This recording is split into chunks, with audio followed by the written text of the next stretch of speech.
Hello, this is a guy who likes fanfiction and is too lazy to read, so here is the Saga of Avatar Korra in audio form. Check the description for the links to the author. Book 1, Healing. Chapter 6, Memento. The sooner they found the Avatar the better. Gazan breathed on his hands as the temperature continued to fall. What was taking Zahir so long? This should be a quick, easy routine by now. In contrast to his own discomfort, the cold did not seem to faze the group of children. If the Avatar was in this group, Gazan scowled. Well, that meant moving to another sub-zero region to begin the next phase. Nothing else for it though. If they were to change the world, this was how they would do it. Zahir entered the clearing with a sack slung across his back. At last, he beckoned the children closer, some hanging back, others curious about what was going on. He kept his voice soft as he addressed the group. I would like each of you to select a toy from this sack. The statement was stark and confused the children. Gazan turned away as his lip curled. How often had he heard Zahir say that now? And how often had the result been the same? No Avatar. Would this even work? Zahir claimed it was the same method the air nomads used to confirm that Aang had been the previous Avatar. It sounded good, but the airbenders had used preserved items from the time of the previous Air Nation Avatar. Would the concept function on similar items like this? Was the Avatar even still alive? For all they knew, the child could have already died and they were wasting their time even being here. Gazan turned back as a girl rummaged in the sack, her tongue poking out the side of her mouth. Zahir remained impassive, or at least that was how most would see it. Gazan could see his nerves on edge as each child delved in amongst the items. Zahir's back stiffened when the girl lifted an orange kite from the sack. She did not ask if she could choose other items as well, and instead she rifled through the collection again. The girl retrieved a toy volcano followed by a green fan. Zahir smiled. When he spoke there was a tremor in his voice Gazan had not heard before. She was the one. The Avatar was now staring at the three objects she had chosen, some part of her confused about why she wanted those specific items. Zahir kept up the pretense of allowing all the children to select something from the sack. He beckoned Pili over after the girl and whispered something in her ear. Gazan maintained his role as lookout. There were not even distant tremors of pursuers yet. Pili and Ming began talking to the children near the fire and those still waiting their turn with the toys. Subterfuge and obfuscation. It would not do for those that would come looking to know they had been seeking the Avatar. Ming asked the Avatar her name when the process was complete, steering her away from the others as they talked. Her name was Korra. Now they could get moving. Where are we going? Korra asked as the Red Lotus left the other children behind. The North Pole, Zahir answered. Korra fidgeted, glancing around as they walked through the trees. Ming turned every few steps to eradicate any trace of their passage. I want to go home now. She stopped walking, her gaze fixed on the snow. I want my mommy and daddy. The Red Lotus shared a look. This was the trickiest part of the plan. Zahir knelt beside Korra. You will be home soon. I will. Korra asked, her face brightening. Yes. But it is not the same home. Korra's face fell again. Korra, I am so sorry, but your parents are gone. Korra swayed a little on her feet and Ming muttered under her breath about running out of time. But they'll be in the hut. Sometimes daddy goes away, but he always comes back. He always comes back. And mommy will be there now. She's always there. Zahir shook his head. Not this time. They can no longer take care of you. Something terrible happened to your home and we need to keep you safe. I'm sorry, but you cannot go back. But I want to, Korra said, sniffing. She looked like she was going to cry. I know this is a difficult time, Zahir said. And this is a shock. But we cannot let you go back. You are too important. We will keep you safe until it is the right time. Korra's lip trembled. Korra. She was clenching her fists at her side, her body shaking. Zahir smiled. I must apologize. I did not start this conversation in quite the right way. My companions and I will be your protectors and your teachers. We will be your new parents. Korra did not say anything. Korra. Did you parents ever make you promise not to tell other people about special things you could do? She glanced up, her eyes wide. Zahir's smile widened. You belong to the water tribe, don't you, Korra? She nodded. And you can bend water? Korra's forehead creased for a moment and she nodded. Good. Now, Zahir gestured to Ming. Can you do something like this? Ming rolled her eyes, but she moved and whipped her water tentacles around as she formed a snowman out of the snow. Korra stared at it, entranced. Zahir nodded to her and turned back to Korra. Would you like to learn how Ming was able to do that? Korra nodded and opened her mouth to add something. Zahir spoke first. But I know you can bend other things too.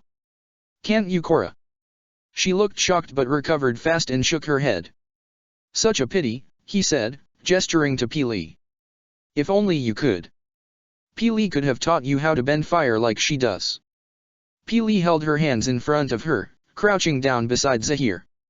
She stroked her hands back and forth as flames gathered into clumps, forming balls of fire that slipped from one hand to the other.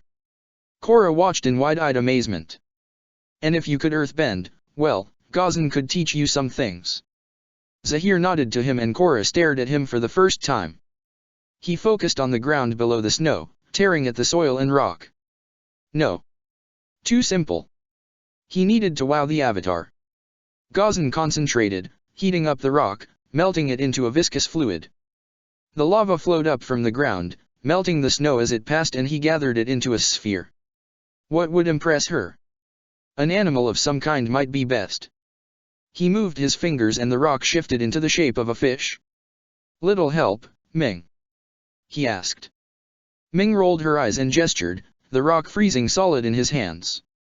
Gazan knelt beside Zahir and offered Korra the sculpture. The girl's eyes were bright, and now she was asking what else he could make. A hut? A otter penguin? A star? The sun? I can make you all kinds of things, he boasted. And I'll teach you how to make them yourself. Korra beamed at him, the demonstrations enough to encourage her to walk further with them. Each member of the Red Lotus told her what she wanted to hear.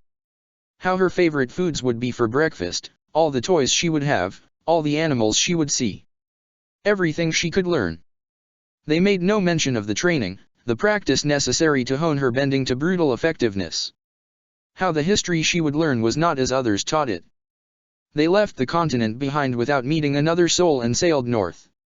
They had distracted Korra, she seemed to no longer want or be thinking about her former home.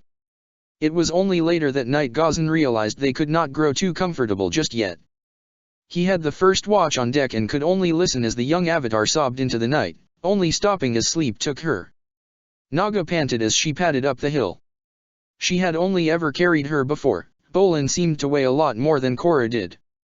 Besides, none of them had slept much last night, their actions had exhausted Naga.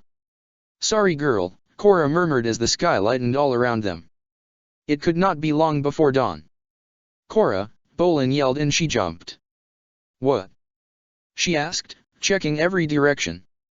There were still no signs of pursuit, no one else visible in any other direction. What is it? She added, rechecking around them. She turned back to Bolin, who was pointing through the trees and towards the east. Let's stop here. It's almost sunrise, and we'll get a great view of it from here. Korra pulled back on the reins and felt Bolin slide from behind her. Her back felt cool after his body's warmth. Her friend stumbled for a moment, taking a little while to find his feet as he vanished into the rising sun's glare. Orange light stripped the forest of fine detail and reducing the trees to silhouettes. Korra slipped off of Naga's back and rubbed her head. Good girl, she murmured. Korra, Bolin called. Come on, you're going to miss it. Korra sighed and followed him. The light dazzled her for a second as her eyes adjusted and she gasped. There was a narrow ledge high above the forest. Beyond was Republic City, sprawling across the land. It had looked huge from her vantage point in the bay, but it had not given any impression of the sheer scale. The metropolis looked so warm, so peaceful from this distance, bathed in orange light. She could not even see any people or cars from here. There was a glowing, almost painful to look at mass at one side of the city. It took Korra a few moments to recognize it as the sea. Bolin had settled onto the edge of the cliff, his legs dangling over the drop. After a moment of indecision, Korra sat beside him. "Beautiful, isn't it?" he murmured, not looking away from the landscape. Korra smiled. "Yes." She glanced at Bolin, recalling his words. "Little bit of trust," she murmured. "Huh?" Bolin asked. Korra shook her head. "Just how different this is to look at. I just haven't ever seen anything like this. All I ever got to see before was blue and white ice. Here there's so many colors. And buildings. I'd heard from Desh." She frowned, not wanting to mention Asami. "I'd heard there were tall buildings here, but I never expected them to look like that." She pointed at another point in the city. "Or that." Bolin smiled. "This is the best view of the city I've ever seen. I mean, I've seen it from other places, but this one is so amazing." "Do you know much about the city?" Korra asked. "Some," Bolin answered. He pointed to the mountain range. "Those are the Shanghai Mountains." Korra nodded. "But that big cone-like mountain there?" Korra followed the direction of his finger and squinted at the distant object. "Okay, I see it." "That is not a mountain," Bolin said. Korra blinked. "It looks like a mountain." "I know. But it's not. It's actually a dormant volcano." "Oh. I've never seen a volcano before." "Well. I've never seen anything like any of this before." She looked at Bolin. "Thank you. And thank you for before, you were really brave." Oh, you're welcome. And sorry about not being clear to you about the job, and for Yang and Li abandoning us like that. And you were the brave one. I mean, you trounced those waterbenders. That was really amazing." Was that the heat of the sun on her cheeks? They felt warm for some reason. A faint stirring in her belly accompanied the sanations. Not pain or discomfort. Just different, noticeable. Korra shook her head. "I hope the people we helped were okay after all that." "Are they going to be okay in the city?" "Oh, they'll be fine," Bolin said, his smile fading. "Well. I hope they will be. And that they don't go through the stuff Mako and me had to." "No. They'll be fine. I'm sure of it. They can get jobs at the Sato factories or something. Or the Cabbage Corporation. I mean, there are loads of job opportunities in the city." Korra frowned. "But then why were all those people wait? What happened to you and Mako?" Bolin looked nervous. "Well. It's nothing too bad." "Well, it kinda is, but we had no choice." You remember I told you our parents passed away?" Korra nodded. "Well, since then we did some questionable stuff to survive." "Questionable?" Korra asked. "Frowned upon things? Bad things, I suppose." He looked uncomfortable, and shook his head. "We begged on the street. And we stole food. And worked for a gang. And that kind of involved mugging some people. Also stealing tires. And various other Sato mobile parts. And dash dot." "It's okay, Bolin," Korra cut in. "You don't have to tell me everything. I'm sorry for asking." Bolin shook his head. "No. I'm not proud of it. Mom and Dad would be ashamed of what we did. I had to tell you though, because I don't want to lie to you. Ever. I'll always be honest with you, Korra." She smiled. "I don't think your parents could begrudge you staying alive if you had no choice. And they would approve of you helping those people earlier, no matter how Yang and Li behaved." Bolin nodded. "And we're heroes together, Korra. I bet your parents will be proud of you too." His words caught her off guard, and before she could compose herself, Bolin's face fell. She glanced away. I'm sorry," Bolin said, falling silent. It's okay. It's been so long now." "Who looked after you?" Bolin asked after a pause. "I mean, after your parents? Was it one parent or your aunt and uncle, or grandparents or—" "My teachers," she replied. "Well," Bolin said after a moment. "Family is not just a mom or dad. Or both. And brothers and sisters. I mean, Mako's my brother, but he's also like all of those things combined. Bolin was smiling. He loves me, and I love him. And he takes care of me. He turned to stare down at the city again. Sometimes I think I haven't done enough for him. But, he said, after today I reckon I can do things on my own. So he doesn't have to worry about me as much anymore. I'm sure he'd still want to take care of you. But, if you ever need help, you can always ask me. Korra put her hand on his shoulder, and Bolin looked nothing short of ecstatic. She glanced towards the city again. The statue was visible, it could not hurt to ask. The statue in the bay, can you tell me anything about it? Oh. You mean the statue of Avatar Aang? Asami's words confirmed. The statue was of the Avatar. And that Avatar had a name, Aang. Can you tell me any more? She asked, trying to keep her tone casual. A bit. Apparently they have some of the former Avatar's artifacts on display in the museum underneath it. There's some of Kyoshi's fans, Roku's headpiece, Aang's nomad clothes. Oh, and the saddle for his air bison. But I could never afford to go. The ferry fare is really expensive. And I'm not a good enough swimmer to get over there myself, so I never went. I think the air acolytes can get in for free actually. There's something confused here, an answer she needs, but how to get at it without revealing everything to Bolin. The airbenders were extinct, Zahir was firm on this point. Oh, there are air acolytes, individuals who still adhere to the mindset, traditions and rituals of the air nomads. But they are incapable of bending the air. So where did Aang fall into this?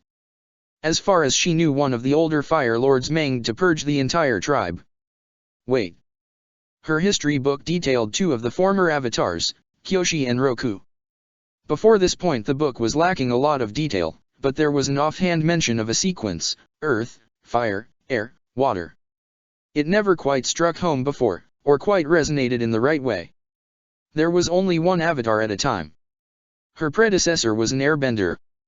He had to be for the sequence to remain true. But there was a strange void in the history, 100-year-plus section which seemed to skip the Air Nation avatar. Was Aang the avatar for that period? How long ago did he live? Bolin, I need to know more.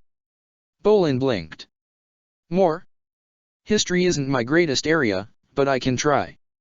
Korra pointed. How long ago was the statue made? Oh. This one I do know. Fire Lord Zuko commissioned it when they founded Republic City together 48 years ago. The Avatar must have been about 18 at the time, I think. Hey, I think there's still a statue of Kyoshi in the Earth Kingdom if you're interested. Do you know what he looked like when he was older? Or, does anyone else have those arrows on their heads? Bolin looked at her. I think Aang was always bald. Oh, I know he had a beard. And a lot of the air acolytes have the arrows. The monk. The monk was Avatar Aang. She was sure of it. Well. She needed to find him or an image of him to be sure. Wait. If the monk was the Avatar, then that meant. He's dead, isn't he? Aang. Afraid so. He died, maybe 17, 18 years ago? Kind of a pity I wasn't born in the water tribe. Maybe I would have wound up as the Avatar. He laughed, Korra taking a second to join in. Well, I think I'm about the same age, she added. Bolin smiled. Hey, and you were born to the right tribe as well. He blinked, his smile fading a little. Korra. You. I mean, have you ever? What? Korra said, a chill running through her. Nothing, Bolin said, scratching at his head as he stared down at the city. They sat in silence for a moment. Hey, Bolin. Yeah. Can you tell me anything else about him? About Aang. Bolin relaxed. What I remember at least. He cleared his throat. It's a long story though. Also some of it might be from a radio serial. And they kinda take liberties for dramatic effect. I don't mind, Korra said, leaning forward. Well, Bolin's voice grew deeper. The story begins over 100 years ago with the death of Avatar Roku. Miss Sato, Are you sure about this? Asami could feel Shu staring over her shoulder as she filled in the form. Of course. Why else would I be doing this? There was a short delay before Shu replied. Well, he might have threatened you when we left you alone. He didn't. But he must have said something to you. Asami smiled.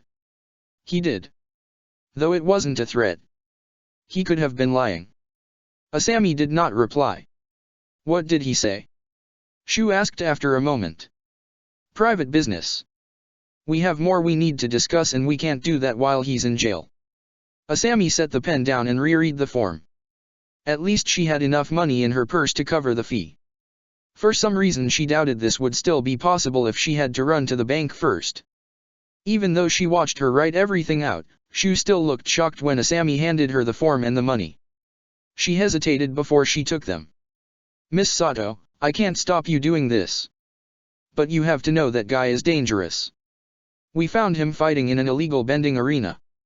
He'll sell you out without a second thought. Do you really want to associate with him? Asami smiled at Shu. Thank you for your concern, I will be perfectly fine. But I am more than capable of protecting myself. That got an odd look from Shu, and Asami kept talking before she could voice a new protest. If everything is in order, I would like to get on with my day. Shu sighed. Fine. But please don't hesitate to call us if he tries anything. I will be sure to do so. And thank you for all your help in this matter. Her smile seemed to disarm Shu, who dithered for a moment. Okay. I'll process this. If you would please wait in the waiting area, I'll get him released. Asami nodded as Shu disappeared off into the depths of the building and left her alone again. She sat back on the hard, uncomfortable chair, the waiting area so familiar now. There was an odd sense of comfort about coming back here, finding it always unchanged. She smiled to herself. As if the place could change that much in 3 days, it would be more strange if it had changed. The bustle of people entering and leaving the building continued on as always. The process seemed to take longer than expected and Asami tried to entertain herself. She looked up whenever one of the internal doors opened, but it was always a police officer, or some other stranger. Hey. Asami blinked and looked up from the newspaper another visitor had left behind. Hi. She stood up, ignoring Mako's questioning look. Shall we go? She hefted her bag onto her shoulder, gathered up her coat and walked away, certain he would follow. Asami was halfway down the block before Mako said anything. Why did you do it? Asami smiled. This and that. And a lot of faith in what Mako had said in those frantic moments when jail looked imminent. This and that. Mako echoed. What kind of reason is that? My reason. And in case you have somehow not noticed, the only reason you are able to walk around like this. Asami gestured to her car as they drew level with it. And you have to continue to put up with me until we get my necklace back. Fine. Mako slumped into the passenger seat. But just so you know, the place I live is not the nicest area of the city. It's kinda dangerous. He glanced at her and added. Miss Sato. Call me Asami. And just as well you are going to keep me safe then. Mako sighed. You're very trusting. Asami smiled as she started the car. Do you need directions? No, I know the way to the doctor, she said, driving forward. Doctor? Mako asked. 2 hours later, Mako looked a lot better, the blood was gone from his face, and he had had a chance to shower and shave. His lip was still swollen and his eye was still black, but he looked most of the way to presentable now. Asami had to admit a lot of that was a result of the new clothes she had bought for him. Mako had been near speechless when she steered him into the clothes shop and ignored the sneers of the shop staff.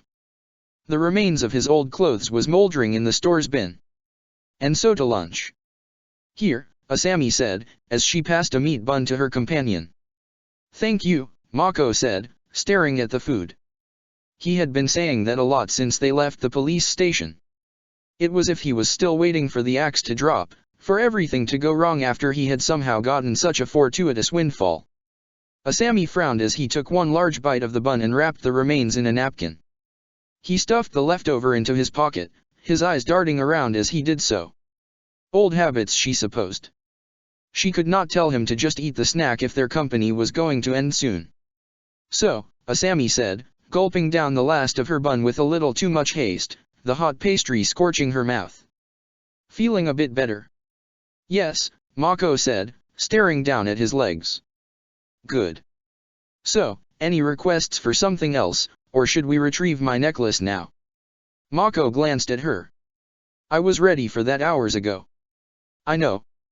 I wanted to help. Just a little. Mako remained silent. Okay, I know the way to the, shanty town.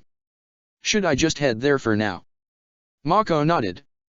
The silence in the car was a little uncomfortable as they drove. Asami clicked on the radio, catching the end of a drama. She had only been half listening to it in previous weeks. The mercenary had wound up chasing after one of his love interests after she had gone off on her own. The drama ended on a cliffhanger as the mercenary and his friends raced to keep the girl safe. To her surprise, Asami found herself more than a little intrigued. When was the next broadcast? She would have to bear it in mind. The news followed the program, still a welcome distraction from the silence. After some preamble and world news, there was a more immediate, local announcement. All citizens are advised to be wary of a dangerous waterbender in Republic City. The unnamed immigrant attacked a harbor patrol yesterday and disappeared. She was last seen wearing traditional water tribe clothing and riding on a large, unidentified white animal. Police are asking for any information on her current whereabouts and urging anyone who encounters her to be careful. How is it possible to screw up the news that badly? Mako asked, staring at the radio. Waterbender. Mako snorted. She's a firebender. Wait, you know who that is? Asami glanced at him. Mako blinked. Yeah. At least, I think I do. I met her yesterday. Or at least I met a firebender dressed like a water tribe girl with a large, white animal. Don't think there could be two of them here at the same time. He smirked. Us criminals have to stick together after all. Is she really dangerous? Mako frowned. Don't think so. My brother Bolin is quite taken with her, but we didn't exactly hit it off that well. She really didn't like anyone helping her. Ah, so Bolin is your brother's name. Asami checked the road ahead and glanced to Mako again. Wait, was he your accomplice that night? Mako stared down again. Yeah. And you said you had to look after him. How old is he? 16, Mako answered. 16, Asami exclaimed. I thought he was a baby. Mako snorted. Miss Asami, if you met him you'll see he is still a kid. A big kid, but definitely not an adult. Mako stared of the car. You might end up meeting him, he should be at home right now with her. Asami hummed. I always wondered what it would feel like. Feel like? Having a kid. No, she said glancing at him and rolling her eyes. Having a brother or a sister. Mako leaned back. Well, I've had one as long as I can remember, so I don't think I could tell you either way. He leaned forward. Pull over and park here. We'll go the rest of the way on foot. Asami felt a twinge in her stomach. Mako's face was stern now. She parked and fished under the seat for the anti-theft device, locking it across the steering wheel. Unable to help herself, she locked and relocked the car twice before turning to Mako. Okay. First up, take off all your jewelry. We don't want any more attention than necessary. He glanced up and down her. Do you have a coat or anything? Just something to put over your dress. I do. Is all this necessary? Asami asked as she removed her earrings. I don't know. I don't make a habit of bringing rich, well-dressed girls home. Look, I dash. I know. You just want your necklace. And all I'm saying is we want to draw as little attention to you being here as possible. Mako met her gaze without hesitation. So try and blend in and you up our chances of getting in and out without anyone noticing. His posture relaxed a little. Though, you could just wait here while I went and got it. No way. I told you before, you're stuck with me until I get it back. Fine. Don't say I didn't offer and don't say I didn't warn you. This way. Mako strode along the street, Asami fastening her coat around her and buttoning it up to the top. She wondered if she should remind Mako he was wearing better clothes than normal. She had parked her car outside a Sato mobile showroom, and just beyond it was what might have once been a field. Wait. I remember this place, Asami said with a frown. You've been over here before? Well, I suppose you did know where it was. Mako said without looking back. No. Yes, I've heard about this place. The owner used to graze ostrich horses here. He didn't have any heirs and his whole estate is tied up in the courts. All his siblings want their cut. The concerns of the rich, eh? Mako observed with a wry smile. I didn't say I thought it was a good way to be, Asami said, frustrated as they turned down an alley.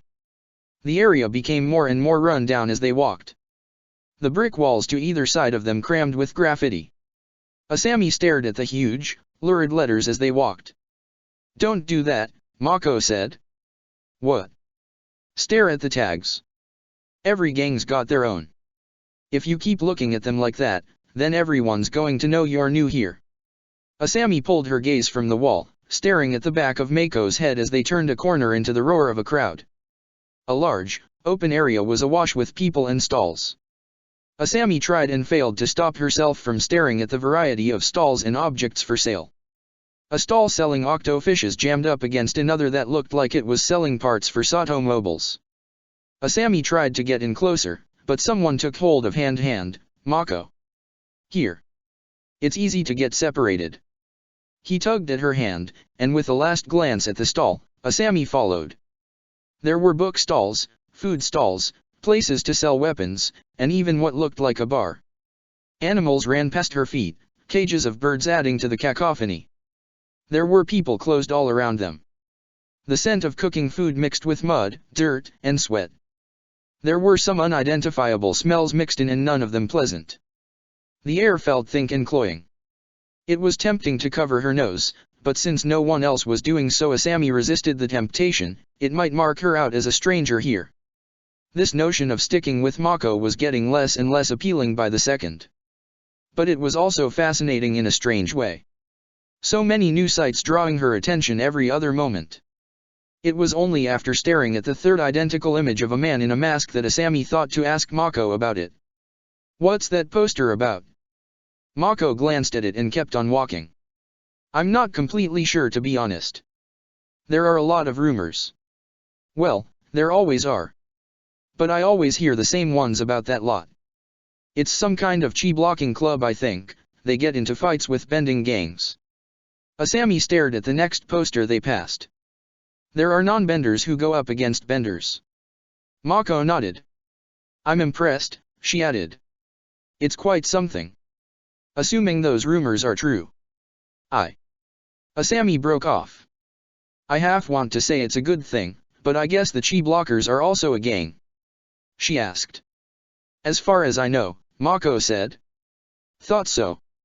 But it is good that there are non-benders capable of standing up to benders like that. Having benders unanswerable to anyone would be terrible.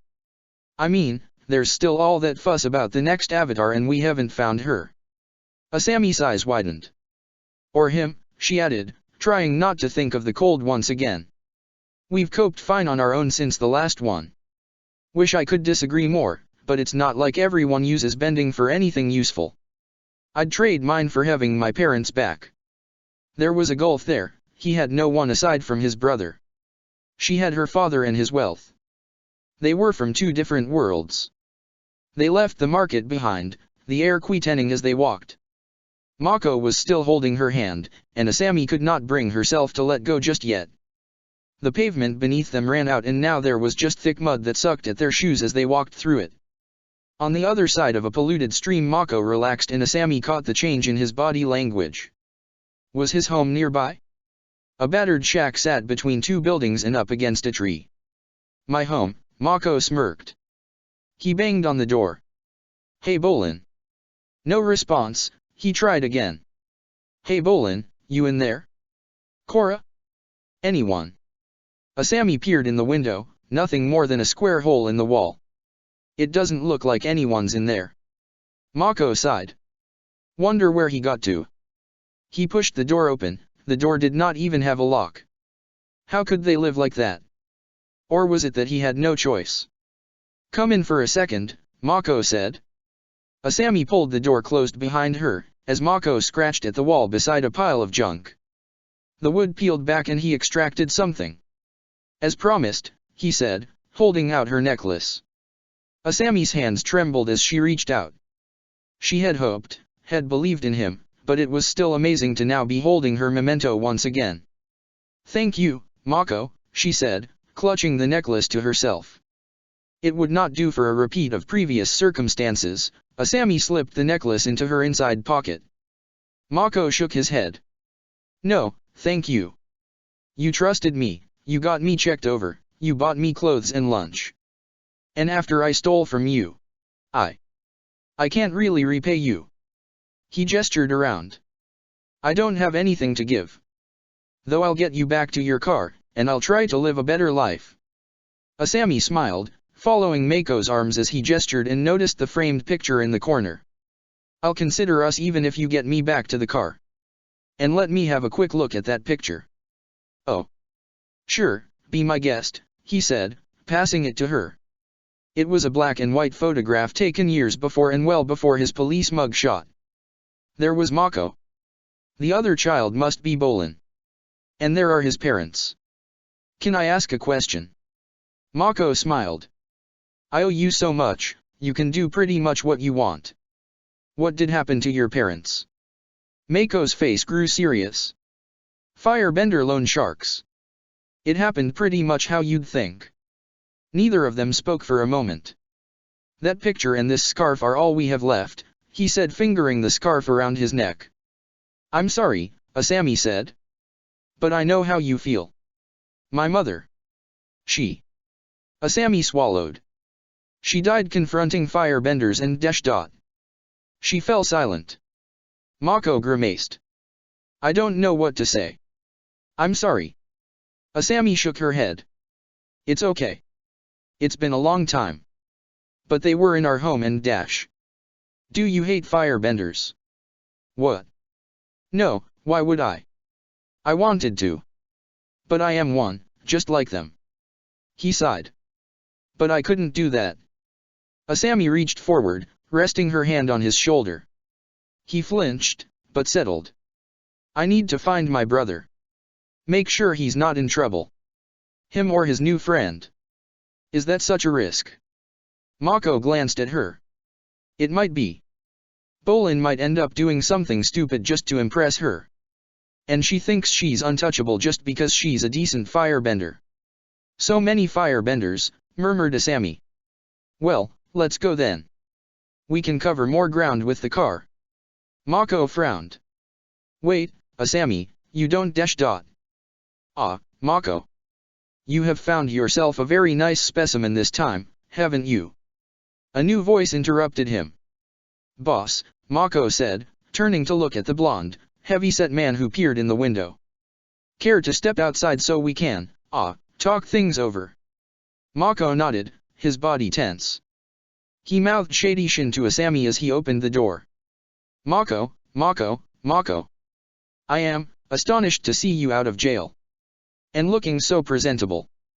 Did you by chance have some secret stash that you kept from me?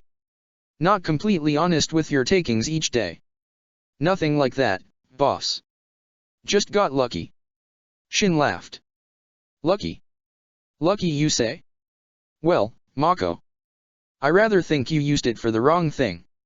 See, remember that little fight you were having last night? Mako nodded. Good. I was half afraid that Earthbender managed to knock what little brains you have right out of your head. Well, thanks to her performance and your lackluster display, we lost a lot of money. I bet on you, Mako, and you failed me. So I was thinking of sending you a little message. Shin looked past him. It would be terribly tragic if, say, your home here had some accident befall it. If it was no longer here. I can pay you back, Mako said, clenching his fists.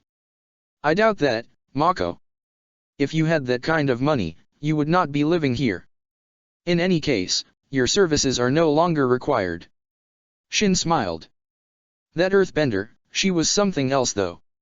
And only a visitor to our shores if you can believe that. I heard she's from Zaofu, though why one of their lot would be fighting in the arena.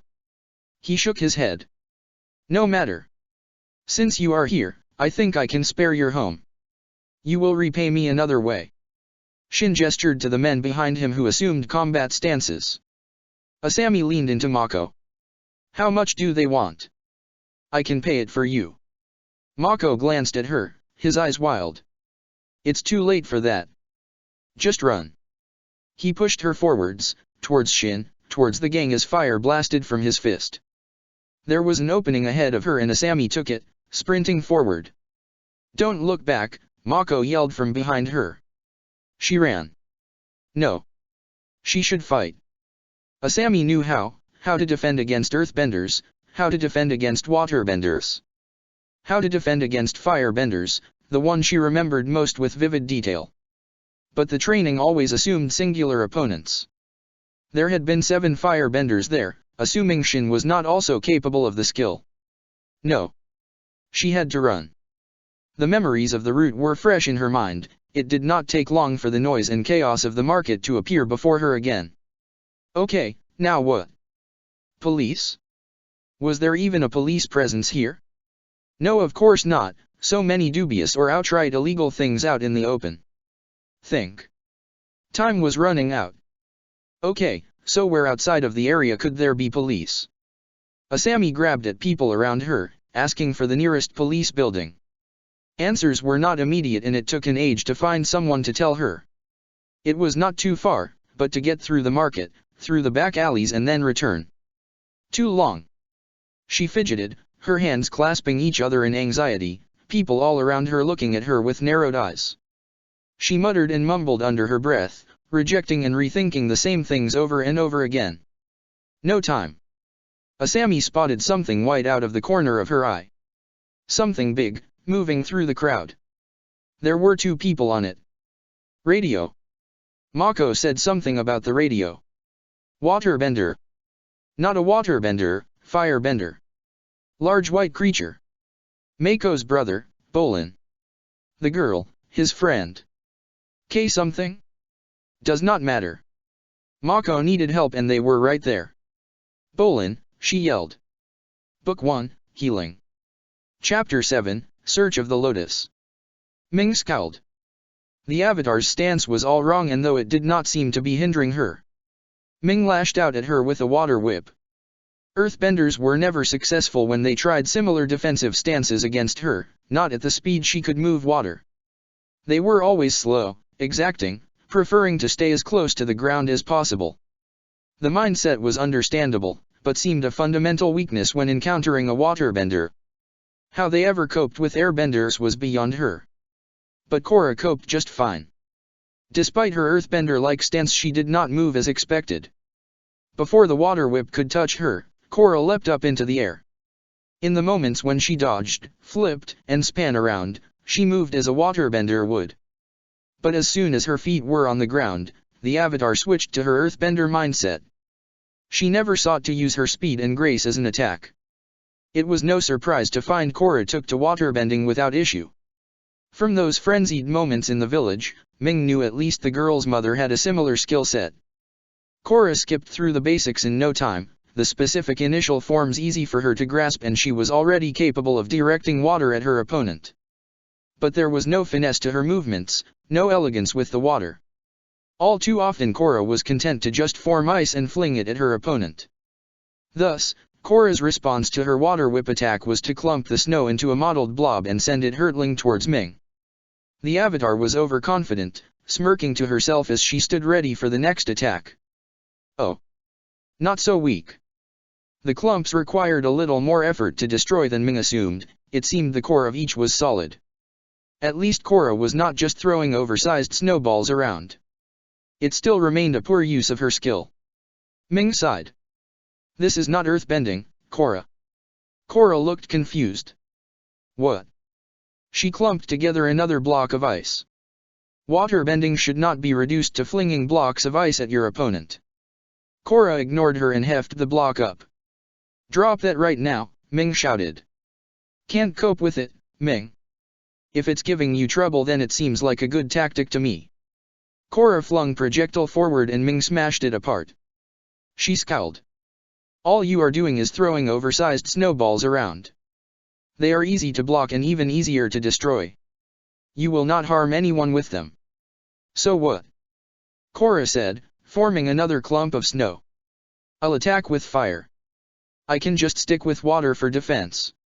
She threw her latest creation forward, Ming cut through it. The avatar is intended to master all the elements. Not use some for one thing and some for another, she replied. Yeah, but I'm not going to master air anytime soon. So why worry about mastering the other three like that? Drop that right now, Ming snarled. Korra rolled her eyes. Fine, she said. The block she formed was more ice-like than its predecessors, but still crumbled as it fell to the ground. It seems clear you have not been paying any attention to me, Ming said with forced calmness. This is how you waterbend. Ming held one of her whips out in front of her, keeping it parallel with the ground. She twisted the end and froze the water, the point now resembling an ice drill. Korra stared at it, not looking impressed. I like my way better, she said. Ming scowled. You're not going to be able to do as much damage with those snowballs. Fine, Korra said, exasperated. I'll make sure they're more solid in future. Then no one will be able to break them up. No.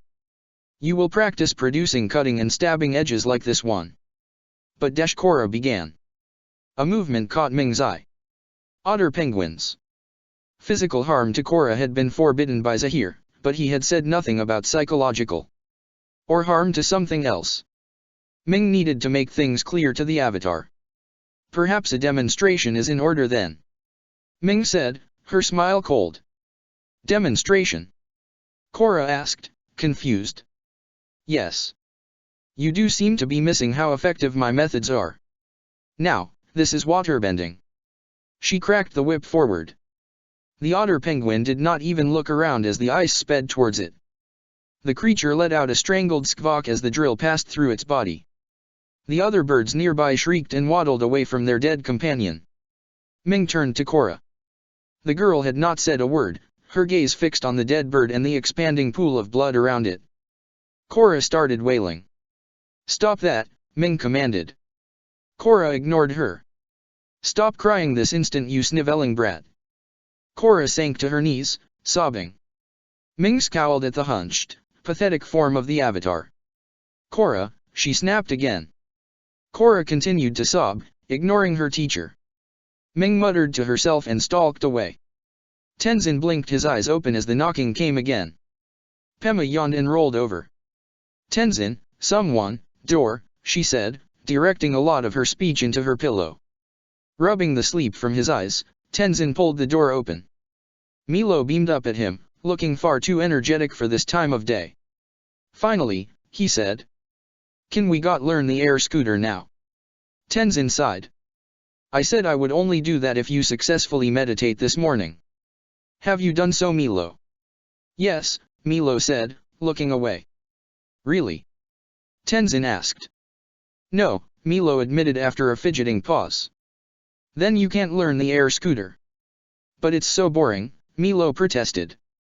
Meditation is an integral part of airbending. If you wish to learn more advanced techniques, you need to learn the basics. That means being able to meditate. Now go on. The sooner you start, the sooner you can learn the air scooter. Fine, Milo said, trudging away. I'll be down soon, Tenzin called. He reclosed the door and considered returning to bed. At some point Pema had rolled over and managed to sprawl across both sides of the bed. So much for that idea. Pema? Honey. Pema made something approaching a confirmation. Do you want to get up now or sleep in a bit more? Sleep, she murmured, waving a hand at him. Tenzin smiled. Okay. Sleep well. He kissed her cheek and changed into his robes. Milo, Jinora, Ikki, and Tuga sat eating breakfast, each greeting him with a wave as he entered the dining area. Jinora, Ikki, Tuga, Tenzin nodded to each as he sat down. Milo, you haven't meditated yet, have you? I have, Milo replied. It has not been anywhere close long enough for you to have properly centered your thoughts. But no matter, you can join the rest of us as we begin after breakfast. The phone began ringing next door. Tenzin sighed. I'll go, Tuga said. Thank you, Tenzin replied. Milo appeared deep in thought. Hang on. Milo frowned. Weren't we going to meditate after breakfast anyway? Yes. Just as always. But then, why did I need to before? Milo asked. Extra meditation never hurt anyone, Tenzin replied. Hurts me, Milo muttered as he munched on his breakfast. Tenzin ignored the comment. After the meditation we will start training. I will go through the principles of the air scooter after that, and after lunch I thought we could go across to the memorial. Cleaning. Milo groaned. Why do we have to clean it? It's all old stuff. Can't someone else do it? Milo, Jinora said. It's our responsibility as grandfather's descendants. Tenzin smiled, wishing once again that his father had lived to meet his grandchildren. Master Tenzin. Tuga peered back into the room. Yes, Tuga. I'm sorry, but the call is from Chief Bafong. So much for breakfast. Thank you. If they finish before I return, please start the meditation without me. Tuga nodded. Tenzin picked up the phone. Lin, is everything okay? Tenzin, sorry to interrupt whatever you were doing. Oh, damn. Is that the time? You weren't asleep, were you? Never mind. This is too important for sleep. Okay, hold on there, Lin. What is it? Something pretty huge. I need to tell you something right now. And I don't want anyone else to know. Tenzin blinked. Too important to tell me over the phone. I reckon so. Might just me being paranoid. I mean. No, never mind. Please, just get here as soon as you can. Okay. I'm on my way. Tenzin headed for the front door, almost running into Pema. She looked a little frazzled. Everything okay? She asked as he stumbled to a halt. I'm not sure.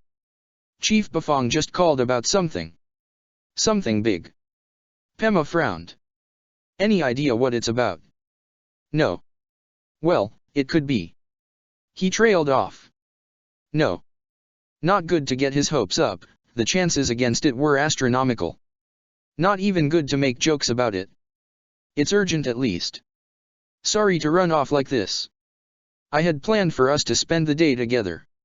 I mean, I just want to be here in case. He glanced down to her stomach. Pema cut him off with a kiss and smiled. 2 months still, Tenzin. Don't worry about me. You don't have to look after me 24/7. I know. I just. He smiled. I'll be back as soon as I can, he said and kissed her again. Tenzin ducked his head into the dining area. Icky? Milo? I'm sorry, but the air scooter might have to wait. Something important has come up. Ah, man, Milo scowled as Icky sighed, prodding at her breakfast with a sullen look. Tuga? Please just go through meditation and basic forms. I might be back in time to finish up, but if not. Tuga nodded. I know what to do. Too slow, Tenzin. Lin looked tense as she tapped her foot on the police station roof. Good boy, Tenzin murmured to Oji as flipped himself down from the air bison. Lin, I apologize for the delay. Lin waved it away. Doesn't change anything, come on. She hurried down the stairs. I'm worried about how long I can keep a lid on this. Tenzin glanced around as they walked. A few people took notice of him, but nothing outside the norm. It was to be expected though, he remained one of the only airbenders in the entire world.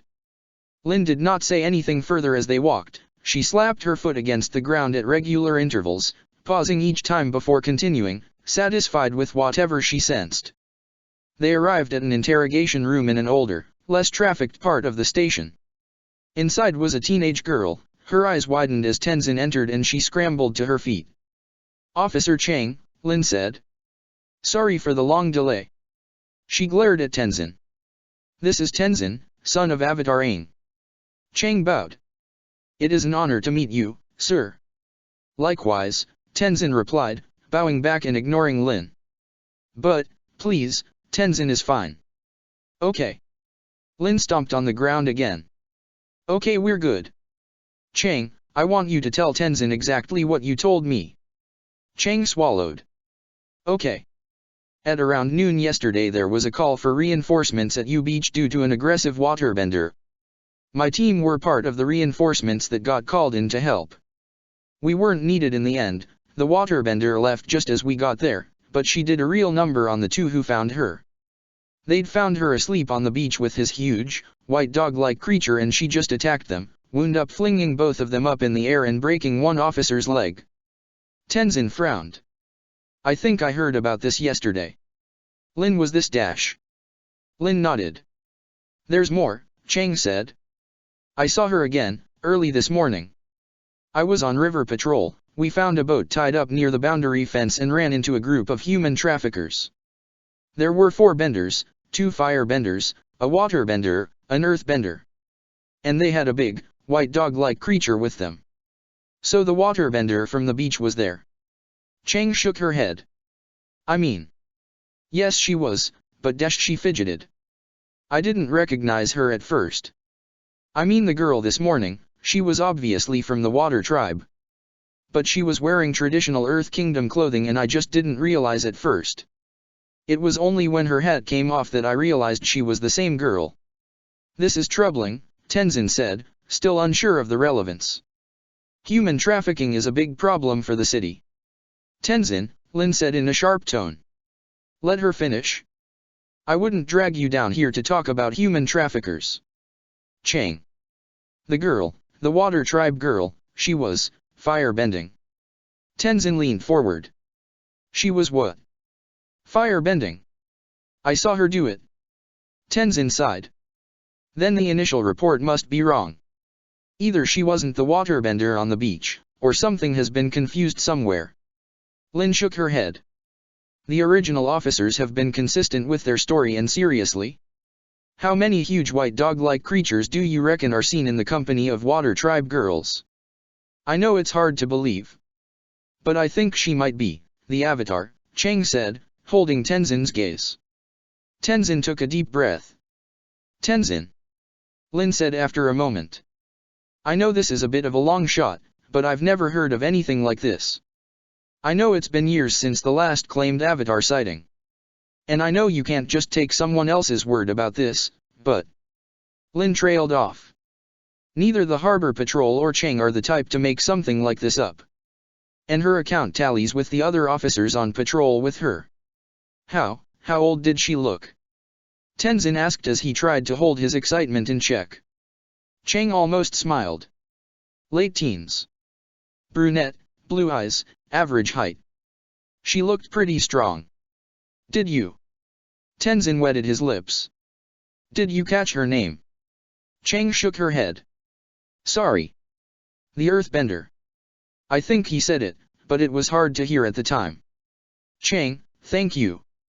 Please, keep this to yourself. Lin. We need to find her. Now. Tenzin swept from the room, trusting Lin to follow him. I want to help too, Chang said from behind him. If that's okay. Tenzin. Lin asked. Chang already knows about the possibility, it would make sense for her to help us, Tenzin replied. So, he mused, glancing around him, comforted as Lin's foot slapped against the floor. Our biggest clue is she is or was dressed as someone from the Earth Kingdom. And she has a big white dog-like animal with her. I can't think of many things that would fit the description, Lin said. My bet is either a polar bear dog or a beluga dog. There's about 50 of the latter registered in the city and I've never heard of anyone taming the former. Some people do sell them as exotic pets though. I'll put out an announcement for any information or sightings of her and her pet. I'll try and avoid having anyone approach her. Good idea, Tenzin said. Also, if possible could you please inform Councilman Kim and Councilwoman Cho that I will be unable to attend their meeting this morning. Tell them something, please Linear. He fell silent as he walked. Tenzin. Lin asked. Sorry. It's just troubling. Why would the Avatar, why would Korra, be with criminals like that? Lin shrugged. I'm hoping she can explain herself, when we find her. She reached forward, touching his arm. Tenzin, don't lose hope. It's less important than finding her at all. Thank you, Linear. Tenzin smiled. You know her name? Chang asked. I believe so, Tenzin said and shot another paranoid glance around himself. He lowered his voice. If Korra is the girl you saw, and if she is the Avatar, then her past is complicated. She was kidnapped. Tenzin held up his hand as Chang opened her mouth. It's a long story and I am worried about anyone else finding out. He turned to Lin. We will need to let her parents know as soon as possible. Once we know if it is her, Tonrik should still be in the city though he's leaving tomorrow. At least her uncle, Unalak, should be back in a few weeks to discuss the Spirit Glaciers festival. I want to find her before then. So, what's the plan? Chang asked. We inform the White Lotus and the Air Acolytes. Then we begin searching. We need to keep this away from the media. And the fewer politicians who know about this the better. The last thing we want is for one of them to use Korra as a means to an end. Or have them warp the public's opinion of her. Lin nodded. Fair point. Do you reckon the other benders she was with were the ones who took her? It's possible. Though I am at a loss as to why they would break their cover now. Tenzin said.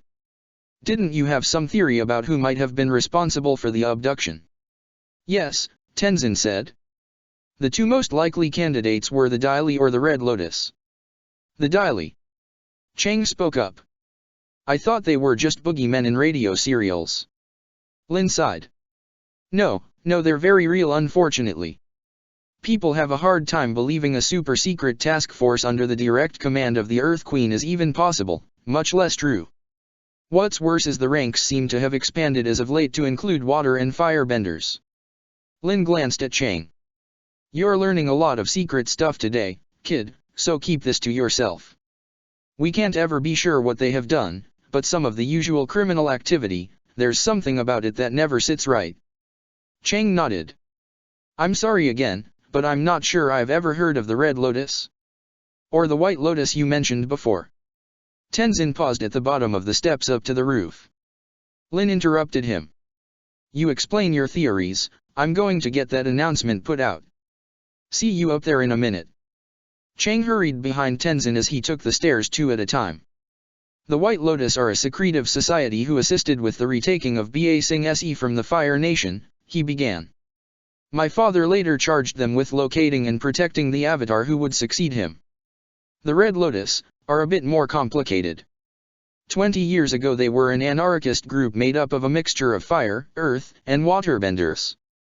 Their goal was the elimination of any form of government or ruler within the tribes. My father assisted with the capture of the group's leaders after a failed attempt on the life of Fire Lord Izumi and her son. The group were considered so dangerous, my father took the rare extra step of debanding them before their imprisonment. Chang's eyes widened. Like Avatar Aang did to Fire Lord Oze. Tenzin nodded. The same. But why do you think they could be involved then? Chang asked. I'm not sure. To be honest, I thought the matter settled long ago. I've heard nothing since, but there were rumors. And some oddities at the time. The founder, Zabao, managed to leave his body and escape to the spirit world. And his lieutenants immolated themselves at Guru Lagama's cave before we could capture them. They emerged onto the roof, Oaji growling a welcome. Chang ran up to the air bison, staring at the creature in awe. I've only ever seen them at a distance, she exclaimed. Oh, I'm sorry. You were talking about the Red Lotus. Tenzin shook his head, frowned. It's fine. Don't worry about the Red Lotus, it's not a good idea to chase shadows. The Daily are more likely those responsible. But, there were sightings of those same lieutenants for years afterwards. Especially the air acolyte who joined them. Z something. He shook his head. People reported seeing him and the three most powerful benders of the group for years afterward. But I've heard nothing for more than a decade. He sighed. I just wish the assassination of King Ki's sons didn't seem so suspicious, so similar to their methods. It still sounds like it makes sense to focus on the Daily, Chang said. Agreed. Tenzin sighed, a wry smile tugging at his lips. Dad did say the next avatar was not going to have an easy time. Your father foresaw all this. Tenzin smiled. If only. We might have been able to get a better outcome if he had. No, he said the spirits were becoming restless due to harmonic convergence. Harmonic convergence. Chang frowned. It's also complicated, but it is going to happen soon. I will explain it later. I'll explain it all later. He sighed. How different things would have been if they'd found her all those years ago. Before my uncle died. We needed more time. You went looking for the avatar? I don't think I ever heard about that. It wasn't just me. There were several additional searches for the avatar. Alongside the White Lotus, my father's surviving companions, my mother, my uncle, Lin's mother, and even Fire Lord Zuko conducted their own search. It was kept very secret. Nothing would provoke more attention than my father's closest friends coming together for another mission. Unfortunately, it was the last time they saw each other before my uncle passed away and Toph vanished. Tenzin smiled. At least no one noticed when I and my siblings carried out another search following afterwards. It's a shame we also came back with nothing. We're going to change that, Chang said. Lin hurried up the stairs. Okay, announcement out. Let's go. Tenzin flipped himself onto Oji and reached a hand down for Chang. Lin needed no help getting onto Oji and settled down behind Tenzin. Hey, this is just like old times. Lin said as the air bison picked up speed. Tenzin smiled. That it is. I think I missed this. Are you okay, Officer Chang? Yes, she said, clinging to the saddle. I never thought I'd get to try this. Lin leaned forward and raised her voice over the rush of air. After you've told the air acolytes, I think we should start in the northern slums, minimal risk of media coverage there. Lot of gangs, lot of migrants, lot of stuff that people don't want noticed. Perfect place to hide. Zahir was groggy the next morning after an extended visit to the spirit world. The messenger hawks should reach their respective operatives by the end of the day. Thanks to his own efforts, the three highest placed spies in the Fire Nation, the Northern Water Tribe and Republic City, now knew about the situation. Peely was waiting for him as he emerged from his chambers. Hi, she said and frowned. Did you get any rest at all last night? Zahir shook his head. It took time to contact the others. He reached out to touch her cheek. I must apologize for not spending any time with you last night. She smiled as his fingers touched her skin. It would have been nice, she murmured, stepping closer to him and winding her arms around his neck. There was an angry yell from nearby, followed by panicked movement. Peely sighed, dropping her arms. Ming is still unhappy. Ming is always unhappy, Zahir said as he walked towards the commotion. Gazan ducked another water whip as Zahir entered the room. I take it then you have found no trace of her departure? He asked, ignoring the fight. Ming stopped dead, Gazan taking advantage of the disruption to put some space between him and his opponent. I found where she went under the wall, he said. Looks like she dug down below sea level and must have waterbent after that. Very good. Now where did she go? Zahir turned to Ming. Water isn't like rock, Zahir. Once she's in the water there is no way to tell where she is and where she went. For all we know she's run out of air somewhere on the sea floor, Ming said in a bitter tone. No, Zahir frowned. No, she's still alive. Perhaps not on land as yet, but the cycle has not advanced. The spirit world tell you that? Ming asked. Yes. She scowled. In the meantime we are wasting time waiting for her to turn up. Why can we not divide the search? We could each go to our respective tribes. You can wait here for someone to report in. Zahir shook his head. And what if someone recognizes any one of us? We cannot act singly. We must work as a group, just as before. No one of us could guarantee Korra's defeat or recapture. When she is under our control again, what then? Peely asked. We remind her of the mission. If we have performed our roles correctly, the guilt and shame at her actions will be enough to bring her back to our way of thinking. Zahir glanced at Ming, who held his gaze without blinking. She is still inexperienced and overconfident. The world will confuse her, and that confusion will lead to withdrawal and fear. We will forge that fear into aggression. If the Avatar is so weak-willed, why is she not back here? Ming demanded. Why is she not sobbing on the doorstep?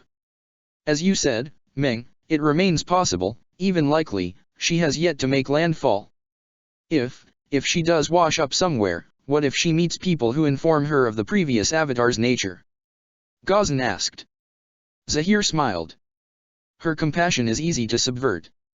It will become a burden far too quickly. She is not the type to let innocents die. And yet, you insisted that we train her, Ming scowled. It sounds like we have been wasting time on her. Compassion? We could have taken her life when we found her and acquired the Earth Kingdom Avatar in her place. Found that one earlier. Ming looked around, scowling. This is the problem. Compassion for a tool. You too, she nodded at Pili and Gazan. You let her off too easily. You liked spending time with her. Ming, if we upset her too much, she will never be prepared to see things from our point of view. Gazan's tone was clipped, rising in volume as he spoke. Is that the problem? That you pushed her and treated her like an object, and now she's fled from us? I never pushed her like that. I never hurt her or made her harm any of her precious animals. I am well aware of that, Ming. You could have activated the Avatar state and that sent us all to our graves, Zahir snapped. Stop it, Pili snapped. We are all to blame. And she was not completely honest with us. She implied there was something she was not saying before she vanished. We must remain united. Ming sighed. I still do not believe she is ready to kill. Another year perhaps and we might have worn down her inhibitions. At least she is prepared to attack and kill certain animals. But not if she finds them with their offspring. She always refuses in such eventualities.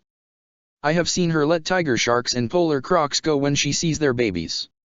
Will it even be possible to continue her training? She will be able to kill Ming, do not worry, Zahir said. But she will not see her targets as human, she thinks of them more as terrible circumstances in their respective tribes. Circumstances that can be eliminated for the better, he said. And have you accomplished this? Ming asked. While you honed her bending skills, I was honing her mind, Zahir replied. In addition to the altered history books, I taught her about the current world in a specific way. The Earth Queen and her heirs are tyrants. Chief Unalak is the head of an oppressive patriarchal system. And Fire Lord Izumi. Zahir chuckled. Iconflated her with Zuko's sister, Azula was perfect for the situation. Someone as ruthless and driven as she was on the throne, Oze's child is an unstoppable force. Gazan was the first to speak. And she believes that. Of course. Without a dissenting point of view, with the trust of our relationship, Korra believed me. It gave her purpose, something to fight against. Thus, her compassion subverted for our purpose. Ming was smiling. Clever, clever. So the tribe leaders are the first to be expunged? Yes, and their families if possible. That aspect is secondary. I would have preferred she make the few sacrifices for the greater good during harmonic convergence. That thing from the old Air Nomad manuscript? Zahir nodded. Will that really make any kind of difference to our plans? Gazan asked. It is the moment the universe's cosmic energies pour down from the heavens. Those who can use spiritual energy will be at their peak. And the Avatar will be unstoppable. Do not forget the annual summit for the world leaders coincides with the occurrence. As such we must ensure her thoughts correspond to our own when it occurs. Pili looked worried. But what if she does turn against us? What if she no longer believes in our mission? What if she cannot be persuaded? Zahir looked at her. Then, we will have to follow Ming's earlier suggested action. As long as we reach her before harmonic convergence, then she is vulnerable. We would need to invoke the Avatar state, but there is a method to turn even that against her. I'm almost chilled at how thorough your contingencies are, Ming said, smirking. I have thought through as many eventualities as possible. If she will not perform as we want, then she must be eliminated and the new avatar sought. The same is true if she fails, though we will have less time to prepare for our goals. Susan's comet is only 30 years away. If it comes to it, the Red Lotus must pass on to a new generation as well. His lips twitched. Ah. Ah yes. I believe we may yet have one more bargaining chip. If all else fails. What are you dash? Ming cut herself off as a guard approached. Sir? We have received a hawk from Republic City. So soon? Zahir frowned. It is not a reply to the messages sent out, this hawk crossed those flight paths. What is the message? Zahir said. Potential sighting of the Avatar in Republic City, Tenzin has alerted the White Lotus and is beginning a search with the air acolytes. Zahir scowled. To involve the airbender, this was a risk best to avoided it. Another complication. Send new messages to all Red Lotus operatives, do not wait for the walks to return. All our members are to converge on Republic City. We must find Korra before the air acolytes or the White Lotus. We leave at once. Zahir strode towards the hidden cove and their boat. Aside from Tenzin, are there any other risks in the city? Ghazan asked. Not that I have been informed of, Zahir said.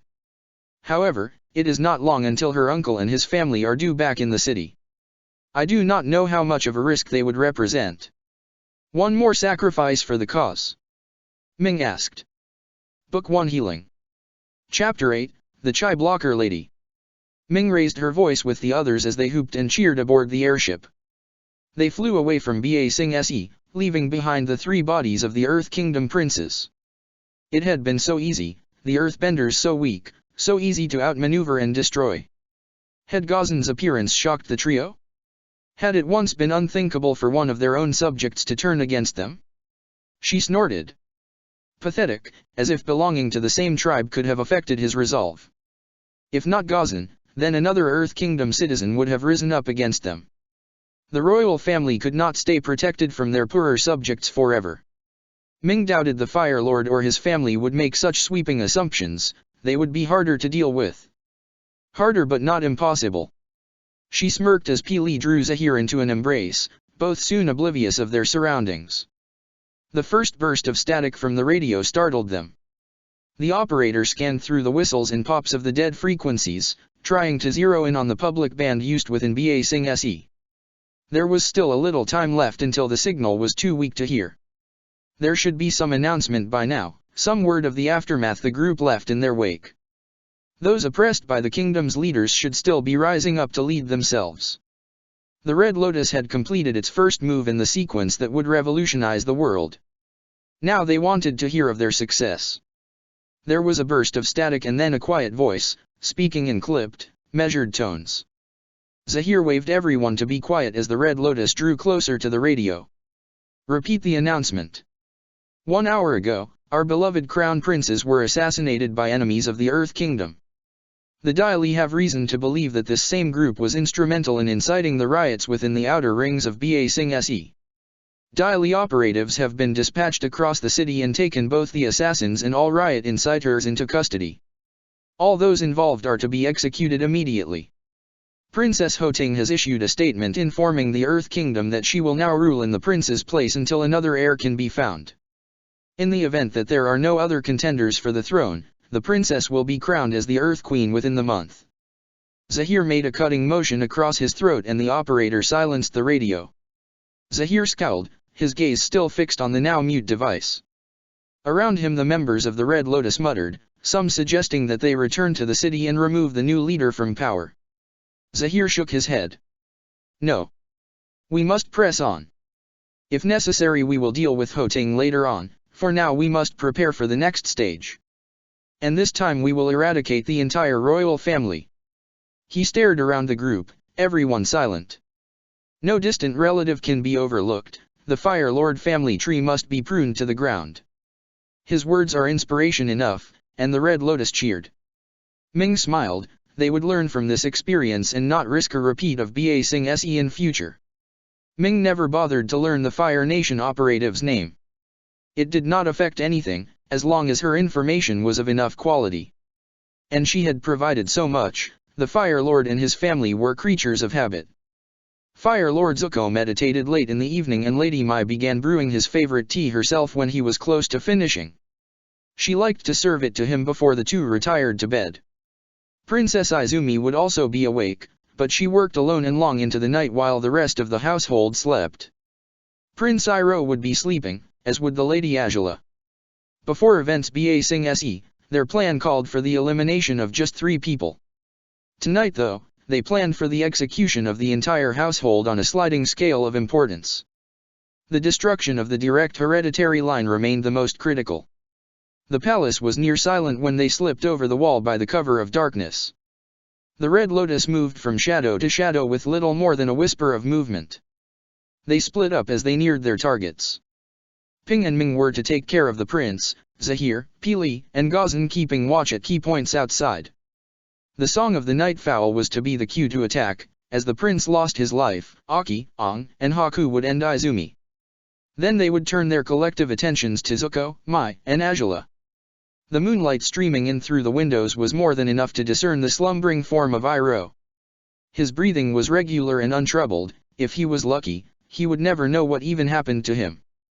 Ming strained her ears, waiting for the bird song as Ping drew his knife and crept closer to the prince's bed.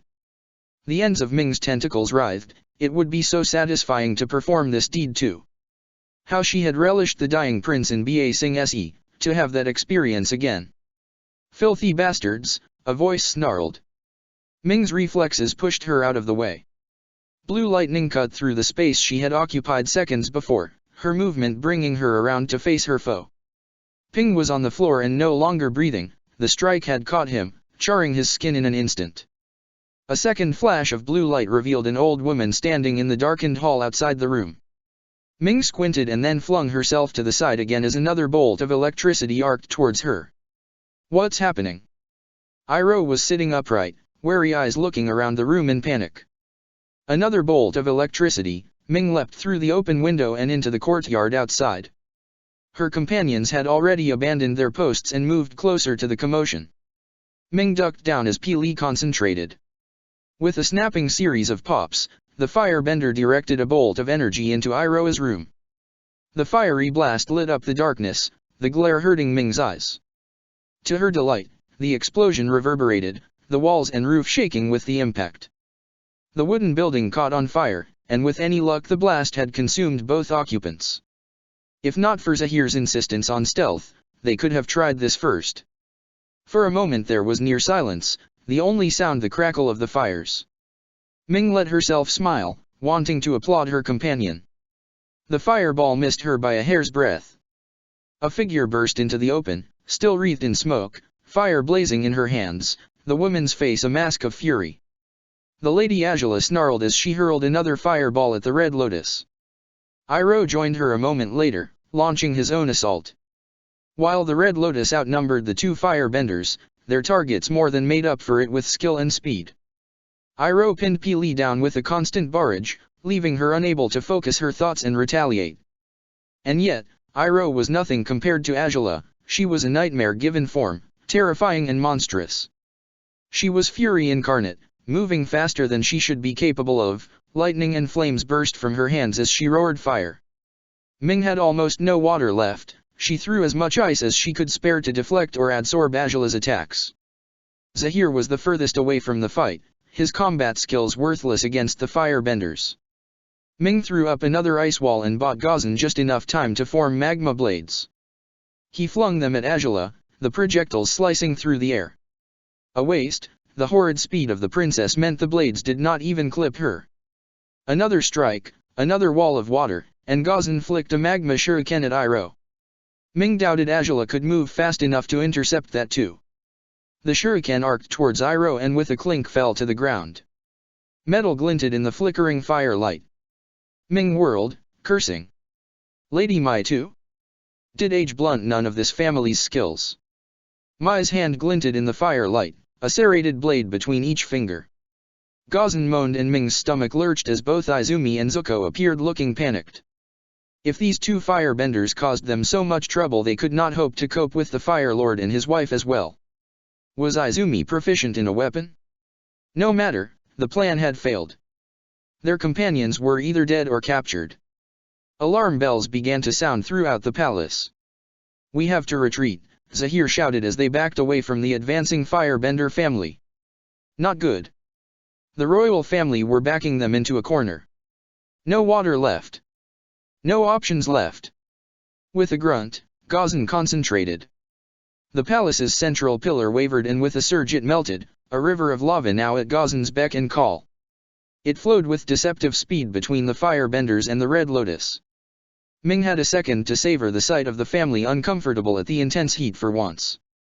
Ghazan's barrier blocked the sight as he wrenched it up from the ground. He bought just enough time for Pili to blast a hole in the outer wall and freedom. The night air was cool after the heat of the magma, but not quiet. The sounds of alarm and commotion filled the air, the noise rippling out from the palace as the flames licked higher and higher. There was no time to lose, no time for bystanders.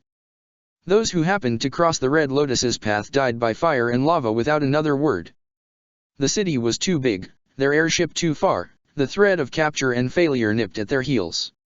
Yet somehow they escaped, aiming the airship upwards as soon as they were aboard. At least there were no other air infantry mobilized. They might yet escape. Ming looked back as Caldera City fell astern. The palace was still aflame, most of the city now illuminated. What had been a crowded airship just a few hours before now only held 4 members of the Red Lotus. She jumped at a touch on her shoulder, but relaxed, thankful for Ghazan's presence. What now for the Red Lotus?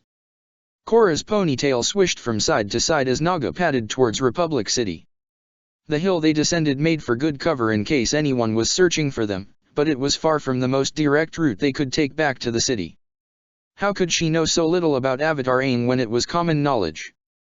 Not that Bolin could remember when and where he had first heard the story. Wait.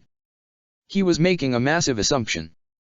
There was no point railing against the impossibility of Korra knowing so little about Aang.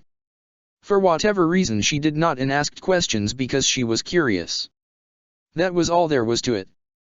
Problem was, just how could she have never heard anything about it? Did her parents, no, her teachers not believe in bedtime stories? Wait. Teachers? How could she have teachers and know nothing about the Avatar Aang and his place in history? Had they not taught her about it? Were they evil? And even if they were, how come no one else told her? Had she been living alone on a glacier? Wait. That was possible. She did say all she ever used to see was blue and white ice. So someone rescued the beautiful princess when her parents died? Oh, maybe a prince saw her, saw how well the young Korra was coping with her loss and made her promise to come find him when she was all grown up. And that was why the Lost Water Tribe princess was in Republic City. She was looking for the one who encouraged her when she was at her lowest. He would be the one that took her to her teachers, who in turn cared for her ever since. Until the day she could seek out her prince again. No, that was a little terrible. How old would that prince be now? Korra would not want someone that much older than her. Well, he hoped anyway. Unless the prince was the same age as Korra. But then would he be able to comfort her like that? Or rescue her? Oh, hey, maybe her teachers were evil? Maybe they wanted the princess and kidnapped her and tried to ransom her. And it all went wrong when her parents died and everyone forgot about the princess and they left her alone in the cold. And now she had come back to get revenge. She knew her teachers' names and wrote them in a list. And as each died she would cross them off. Well, a good job she had run into the rugged leading man. He would rather have been the prince, but he would still be important. Together they would seek out her nefarious teachers and bring them to justice. And ensure nothing like it ever happened again to anyone. Then they would return the princess to the throne, so she could be the strongest, most beautiful ruler ever known. And the Avatar would return and be the princess's best friend. Just like Aang and Zuko. And everything would be wonderful. Until the inevitable sequel with its Riedkins. And where it turned out the teachers were kind of evil, but they had good intentions gone wrong and now the real evil and shown up and... Wait. Korra had not said a word since he finished relating everything he knew about Aang. She had thanked him before suggesting Naga had rested enough and they should get back to the city, but said nothing since. Was she thinking about something? Was she upset? Had he made her feel stupid? Maybe it would have been better to not ape so much of the radio presenter voice and just tell her things without the fanciness. No, no. She was deep in thought. Had to be. No need to lose hope. Bolin tried not to think about how hungry he felt. They would need to get some food soon. After all the excitement, all the running around, he felt ravenous. There should still be noodles at home, as long as Mako had not eaten them, but that was ages away. And then he would need to boil the water and wait for the noodles to soften and then serve them. Maybe he could get a 5-fingered discount from the market. A few pieces of fruit should be enough to keep him going. Now he just needed a way to do that without Korra noticing. The thought of food made his stomach churn and the rumble sounded like a roll of thunder in the morning air. Korra's head turned a little. Feeling hungry? She asked. Huh? Bolin said, feigning innocence. I heard your stomach growling, she said. Not me, Bolin insisted, staring away from his companion. Korra sighed. Okay then. It sure sounded like you though. Just thought we could look into getting some food. I'm pretty hungry myself. Bolin fidgeted. Sorry Korra, I guess I am hungry. Thought so. Was she smiling? Any idea where the nearest stream is? I think there's one ahead. See. Bolin pointed past her, his arm grazing against hers for a moment. Ah, I see it. Good. I think we can get something to keep us going for now. My treat, Korra said. She turned as she spoke and to Bolin's relief she was grinning. She was not upset. Okay, things were going well. Wait. Just what was Korra going to do for breakfast? Korra slipped off Naga as they reached the deep and fast-flowing stream. Naga lapped at the rush of water and Korra mimicked her as she threw herself onto her stomach. Bolin knelt down and cupped his hands. The water was cold enough to make his teeth hurt. It still felt good though, he had not realized how dehydrated he had gotten. Naga was doing something a little odd. She raised her head at intervals, drinking far more than seemed necessary even for a creature of her size. But she also seemed to break off from drinking every few moments. Wait. Was there something moving in her jaws? Bolin squinted. A frogfish wriggled between Naga's teeth.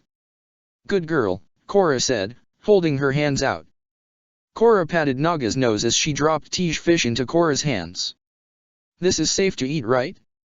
I've never seen these before. Not really in the mood for a poisonous breakfast. She squinted at the fish. It doesn't look poisonous. Bolin shook his head. They're fine, perfectly safe to eat. Pretty tasty too. He glanced at the polar bear dog. That's an awesome trick for Naga to know, she's amazing. Korra smiled. That she is. Okay, I think we need some skewers. She turned to Naga. And if you would be so kind as to get some more. Naga barked and plunged her head back into the water. Assembling a collection of thin twigs took no time at all, and Korra seared each fish with a snap of her fingers. The first fish went to Naga, the second to Bolin. He wanted to protest, but by then the scent of cooked frogfish reached him and he could not wait another second. He ate his first fish in 4 huge bites. Looks like you enjoyed that, Korra said with a smile as she cooked another 2 fish, once each for Naga and Bolin. Korra ate with no refined movements, no picking at the food. She munched her own fish down in a few bites much like he did. Of course she did. Both of them had the same amount of food since yesterday, she would be as ravenous as he felt. For his next fish, Bolin wanted to show off. He managed to get half of the skewer in his mouth before biting down. He grinned at her. Korra just glanced at him and with a wry smile gulped an entire fish off her twig. Okay. Korra won. There were still a large number of fish left by the time Bolin sat back, his stomach full. Korra and Naga looked in a similar level of contentedness, shame to waste Naga's bounty. Hey, do you think we can take the rest of these home for Mako? Korra glanced at the pile. Sure. Couldn't eat another thing right now, she said patting her stomach. I think there's a cloth in the saddlebags. Just wrap them in that. Bolin could still smell the fish a few hours later when they reached the edge of the forest and the start of Republic City proper. Despite the light sky, the streets were quiet and there were few present to gawk at the polar bear dog and her riders. The pair had fallen into silence some time before. It unnerved Bolin, though he was at a loss of what he could say. Ah, they had just passed the station. Wait, that meant... Hey, Korra. Bolin pointed past her, towards a flickering flame. Recognize it? It's Lord Zuko's statue again. Oh, hey. Isn't that where we met those jerks this morning? Yeah, Bolin said, feeling a little deflated by the reminder. He rallied.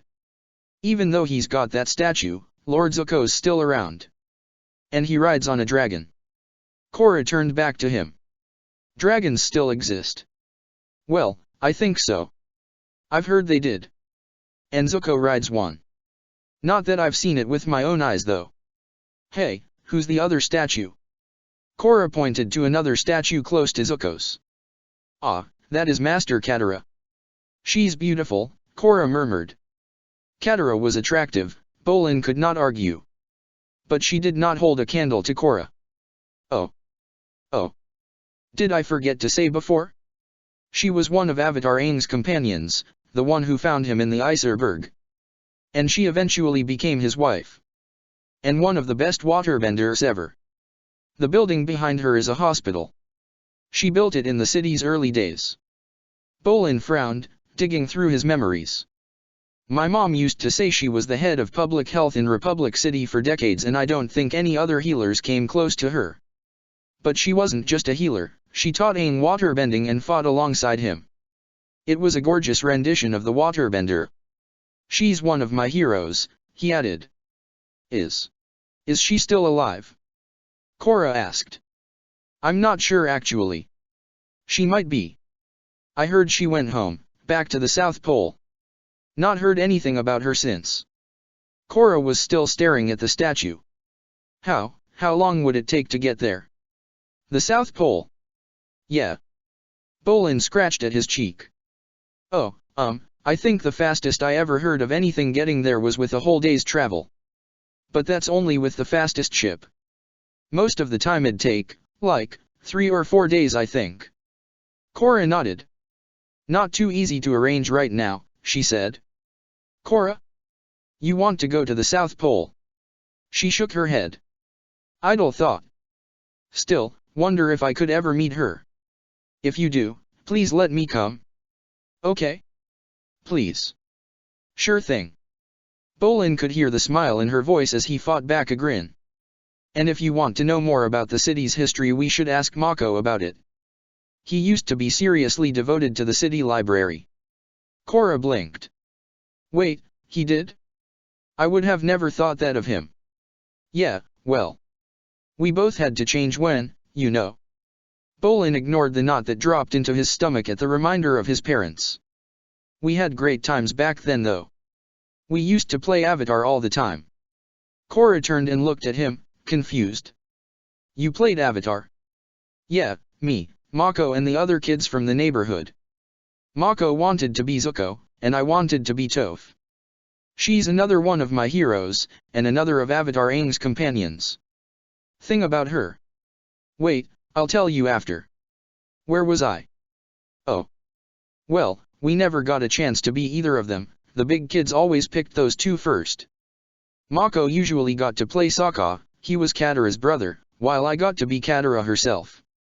It did make some sense though since we were brothers. And at least we got to be part of Team Avatar. Unlike the kids who got to be Oze and Azula. Team Avatar, huh? The heroic companions of Avatar Aang. Bolin slipped back into his radio announcer voice, he dropped it as soon as he realized. It feels kind of silly now, but I didn't want to be Katara. Not really. Toph was so much cooler. But later on, when we were on our own, it kinda made sense, you know? We were just like those two, no parents and no one to rely on half the time except each other. Though their dad was fighting the Fire Nation the entire time, and I think they used to live with their grandmother. And I know it only sounds cool because all the boring stuff was chopped out and some of it sounds so scary, but I used to wish me and Mako could do something as great as those two. Help the Avatar just like they did. Hey, you helped those people before, Korra glanced back and smiled. That's pretty great. Then that'll be the second most proud of thing I've ever done. Oh, so what was the first? Well, there was this girl from the water tribe, who was a firebender, who me and my brother helped escape from a real nasty gang. You might have heard about it. There is a distinctly familiar feel to that story, Korra admitted. And because of that I wound up meeting this awesome, strong, beautiful girl. Bolin grinned as she turned back to him looking flushed. The conversation died. Not good. Silence was bad. Korra had not said anything about the compliment. Had that been a step too far? Time to change subjects. Bolin racked his mind for a new conversation thread to bring up. Seconds ticked by and he worried more and more. They were getting closer to home now, the narrow alleyways rising up on either side of them. People watched from corners with interested eyes as Naga strode past. Korra tracked a group of children running through the mud without shoes. Isn't there anything that could be done for these people? Korra asked. Difficult question, but at least she was still willing to talk to him. I think the city needs more jobs. And less crime. Oh, and better police. And for the Earth Kingdom would stop being so aggressive. Then we might be able to. Korra hummed to herself. There are people with a lot of money here, right? Oh, yeah. The people who own the big companies have huge amounts of money, Bolin said. So why don't they donate any of that to these people? Surely there has to be a limit to how much they need. Well, some do. I mean, some people, like the Satos, I've heard they donate quite a bit. Remember? Mako mentioned them yesterday, they run shelters for women. So some are good. Others, they kinda don't really care. Bolin squirmed, feeling more than a little out of his depth. Someone should make them realize that they do need to care, Korra replied, an edge entering her voice. People need to know they shouldn't support leaders who side with the rich. There needs to be someone who could force them to be generous and charitable. And who could punish anyone who resisted. Bolin frowned. Isn't that kind of like, well, a dictator? No, Korra sounded frustrated. Dictators are all bad. It would have to be something else. Maybe. Her back stiffened. Maybe someone like the Avatar, whoever she or he is. Korra? I've never heard of the Avatar running a country. I mean, some of them did some pretty involved stuff in the past, but nothing like that. And wouldn't the Avatar be a dictator if that happened? Bolin leaned to the side to try and catch Korra's gaze. That sounds pretty terrifying. Korra grimaced. It wouldn't be like that. The Avatar could never do that. I really hope so, Bolin replied. Was it possible though? All this time he had daydreamed of the Avatar as a force of good. Was it guaranteed or could the Avatar decide to seize power like that? All the Avatars he knew of had been noble, kind, and fought against evil. Was that a constant? Could someone with their own agenda become the Avatar? Who could even hope to oppose the rogue incarnation if that occurred? Naga's pace slowed as the streets grew more crowded. The market slowed their pace to a crawl when they reached it, people unwilling or just slow to get out of Naga's way. There was less interest here, Naga still a rare sight, but there was no coveting, at least none that Bolin caught as they plodded along. Korra directed Naga without any further guidance from him, it seemed like she had memorized the route back to the shack. Bolin, a voice yelled. Who was that? He looked around as the voice called again. It was a girl. A gorgeous, beautiful girl, with long dark hair, and a dark coat. All this time and just when he had decided he would like to take Korra on a date, now some other beauty decided to pursue him? Wait. Who was that? She looked familiar. Bolin gulped. It was the girl from the docks. It was the owner of the necklace Mako took. Wait. How did she know his name? Why was she here? Did something happen to Mako? Did she bring the police? Bolin twisted around in the saddle and scanned the crowd. No sign of any officers, at least not yet. Do you know her? Korra asked. The girl was fighting against the scrum of people and working her way towards them. Kinda. I mean, not really. I mean, I think we should, not head home right now, Bolin said, ducking his head and trying to hide begging Korra. But we're almost there, Korra said, looking back at him. Well, yes, but we should run for now, Bolin insisted. But why? I'll explain everything in a minute, just get us out of here for now. He stared at her. Korra hung on another second and nodded, turning Naga around. More people scrambled out of the way as the polar bear dog Manu evered around, headed back in the way they came. They were still not moving fast. Okay, so, this is one of those things I'm not so proud of. That girl. We kinda stole some of her stuff. And she got pretty mad and chased us. Bolin said, trying to locate the girl in the sea of people. He turned back to find Korra glaring at him. You did what? She scowled at him. I know. It's awful and terrible, but we need to survive somehow. And we were going to return her stuff. Most of it. I mean, we were planning on giving her back everything we took. Except for the money. Okay, that didn't sound so good. But we wanted to give her it back. Only now she's somehow found me. Somehow. Naga yelped, her back arching. Bolin looked around, a movement catching his eye. The girl was hanging onto the polar bear dog's tail, lying face down in the mud. Naga stumbled to a halt and the girl looked up. Stop, she yelled. Bolin, it's Mako. He needs your help. Korra pulled back on the reins, twisting around and looking past the cowering Bolin. The girl got to her feet and swiped at the patches of mud now covering large sections of her coat. Finally, she said. You are Bolin, right? She caught Korra's eye for a second before turning her attention to her companion. Bolin turned and gave a nervous nod.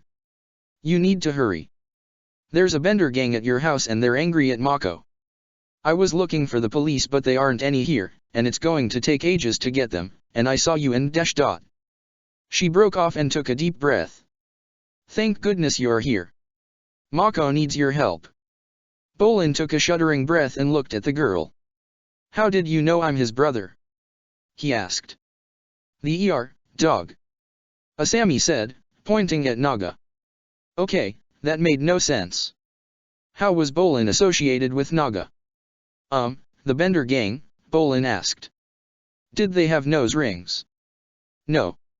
Were they bald women with dragonbird tattoos? No. There wasn't like a guy. Bolin glanced at the girl, twitched and carried on. A guy in a white suit, wearing a fedora. Bolin sounded like he was almost pleading. No one like that, right? No, I mean yes, I mean there is a guy in white with 7 firebenders. Bolin shivered. I hope we're not too late then. Bad? Korra asked. Super bad. Probably not all firebenders, but dash. Korra shook her head. Doesn't matter. Let's go. She looked down at the girl. Come on, you can ride this us. The girl nodded. She ignored Bolin's hand and scrambled up onto the polar bear dog herself. Korra flicked the reins and Naga turned again. She bounded forward, not concerned for those who did not get out of the way quick enough. Who was the girl? She looked healthier than anyone she had seen here. She wore makeup and her hair shone like silk. What was she doing here, or perhaps how could she live here and look that good? Mako was on the ground when they arrived. Clumps of dirt and stone rained down onto him while a small crowd looked on. Stop this immediately, Korra yelled. The crowd looked around at their approach, and shuffled out of the way as the gang glanced at the newcomers with disinterest. Bolin, Mako struggled to speak. No, he moaned. Get out of here. Oh, now, this is interesting, the man in the white suit said. Mako's fine figure of a girlfriend has brought the reinforcements. Not sure that Bolin here counts as reinforcements. Oh, and you brought another earthbender. Well, I feel suitably terrified. What do you guys think? The gang's laughter was grating and infuriating. You should have listened to Mako though. Not sure I could have cared enough to come after you two. And not after we get done with Mako here, he was already a lost cause. But now you have so graciously returned, well, I think you can help with Mako's little financial problem. And his repayment plan. Bolin, take Naga and get out of here, I'll take care of these guys. Korra slid off the saddle. This would be different. For at once. Some days she could cope, other days not so much. 7 opponents had never been an option for a challenge before. She glanced back. Naga, go. Get them out of here now. No, Bolin said, and Korra winced at the sound of his feet hitting the ground. I'm not leaving you or Mako. We're doing this together. He turned back towards Naga and whispered down to his chest. Pabu's head popped out of Bolin's jacket and the fire ferret skipped across the ground, to perch on Naga's back. Lady? Please look after Pabu for me? Naga'll keep you both safe. Promise. Least I can do for finding me. Bolin, Korra, just go. Mako's eyes widened. Wait, is that Asami? The man in the white suit sighed. As touching as this all is, this has gotten so very, very boring. I think we have wasted enough time here, don't you, boys? Let's take care of the situation now, shall we? The gang members straightened and advanced towards Korra. A blast of flame engulfed the 2 nearest Mako, they fell to the ground, clothing and skin singed. He grimaced with the exertion and tried to get back up to his feet as another 2 members of the gang prepared to strike. Korra lashed fire across the ground, superheating the mud. Both men cried out in pain and fell, rolling away from the scorching ground, faces contorted in pain. A movement drew her attention. It seemed there were 2 waterbenders in the gang. They both drew water whips from the flasks on their waists and struck past Korra, aiming for Bolin. He dodged the first attack, but the second slammed into his stomach and he grunted in pain. As he fell, Korra punched a fireball at the bender. He was too good to let that hinder him, an ice shield was between them in a fraction of a second. Get up, you useless benders, the leader was yelling as he threw a fireball towards Korra. Oh, so you thought dressing up a firebender as an earthbender was going to help? Bolin, you are pathetic, the man yelled. He was good, but nothing like as fast as Peely. Korra sidestepped the blast without problem. The 2 earthbenders Mako attacked before were now getting back up. 5 active opponents. Still too many. Who to choose? How long would the 2 firebenders be down? Bolin screamed in pain, the noise dragging Korra's head around. One of the waterbenders pulled his whip back for another strike. There was a blur of motion, the girl was right beside the waterbender, concentrating hard. She stabbed into him with her fingertips, striking at specific points across his back. The man's arms went limp, and he frowned as they hung by his sides. The girl swept his legs out from under him and caught the man under the chin with her boot. Korra gaped. What had she just done? Bolin took the opportunity to fling a rock at the other waterbender, his attention still fixed on Korra. The man slumped to the ground alongside his companion. 2 more down. But now the firebenders had gotten onto their knees and sent another volley of fireballs. This was not the time to get distracted. Korra, Bolin, and the girl dodged. Bolin ripped a rock from the ground and sent it spinning towards the benders as the girl sprinted at the nearest firebender. She struck for those same points on the man's back and like the waterbender, this man's arms went limp. 4 to go. Korra ran at the nearest building, running up the wall and pushing off. She pivoted in the air, drawing in a deep breath as she punched as much fire as she could towards the ground. The fireball slammed down close to the benders and blew them away from each other. Korra frowned. The group's leader was doing something unusual, his hands and arms moving in a formation she had never seen before. One of the earthbenders was flat on his back after the blast and the other's pants were on fire. The man dropped to the ground and batted at his clothes. With a swift kick, Korra rendered him unconscious and Bolin scooped mud across his prone form to extinguish the flames. The final bender still upright backed away towards the leader. The man in white was smiling, so sure of himself, still certain he was in control. His hands completed the strange sequence and he pointed forwards. Lightning arced from his fingertips. Move, Korra yelled, flinging herself to the side, trusting everyone else to do the same. Lightning was one of the few techniques never taught to her. She had learned of it, but it was not something Peely wanted or was able to teach. Then again, neither was the popping energy blast she could perform. Korra needed to incapacitate the lightning bender and fast. She pushed herself up from the ground and sprinted towards the man. He wasted no time in channeling another lightning strike. Need to move faster. Korra let her feet slide out from under her as she skidded towards him, a wave of flames now bursting into existence on the solace of his feet. The electricity died in his hands as he grimaced in pain and dropped to the ground. Now to get rid of the other bender. Korra smirked as she readied the fireball, surprised when a small rock smacked into the bender's head. Turning back, Bolin winked as the man crumpled to the ground. "Hey, is that the best you can do?" Korra asked the still writhing leader. "I expected more out of you. How about another round?" Oh no," Bolin said behind her. There was smoke in the air and a sensation of heat. Korra turned, the shack was on fire. Asami gasped. A gaping hole in the front wall of the shack revealed the flaming interior. Flickering flames licked at the vines wrapped around the tree behind the home. Bile rose in her throat and she turned away, not wanting to watch another home destroyed by firebenders.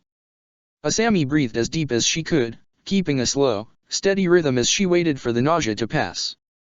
Which one of the firebenders was responsible? One of the gang, or had it been the girl? Odd to reflect, there were fewer firebenders than she assumed.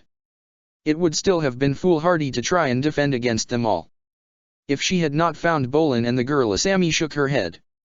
Best not to contemplate it. "The tree, we need to save the tree," Bolin shouted.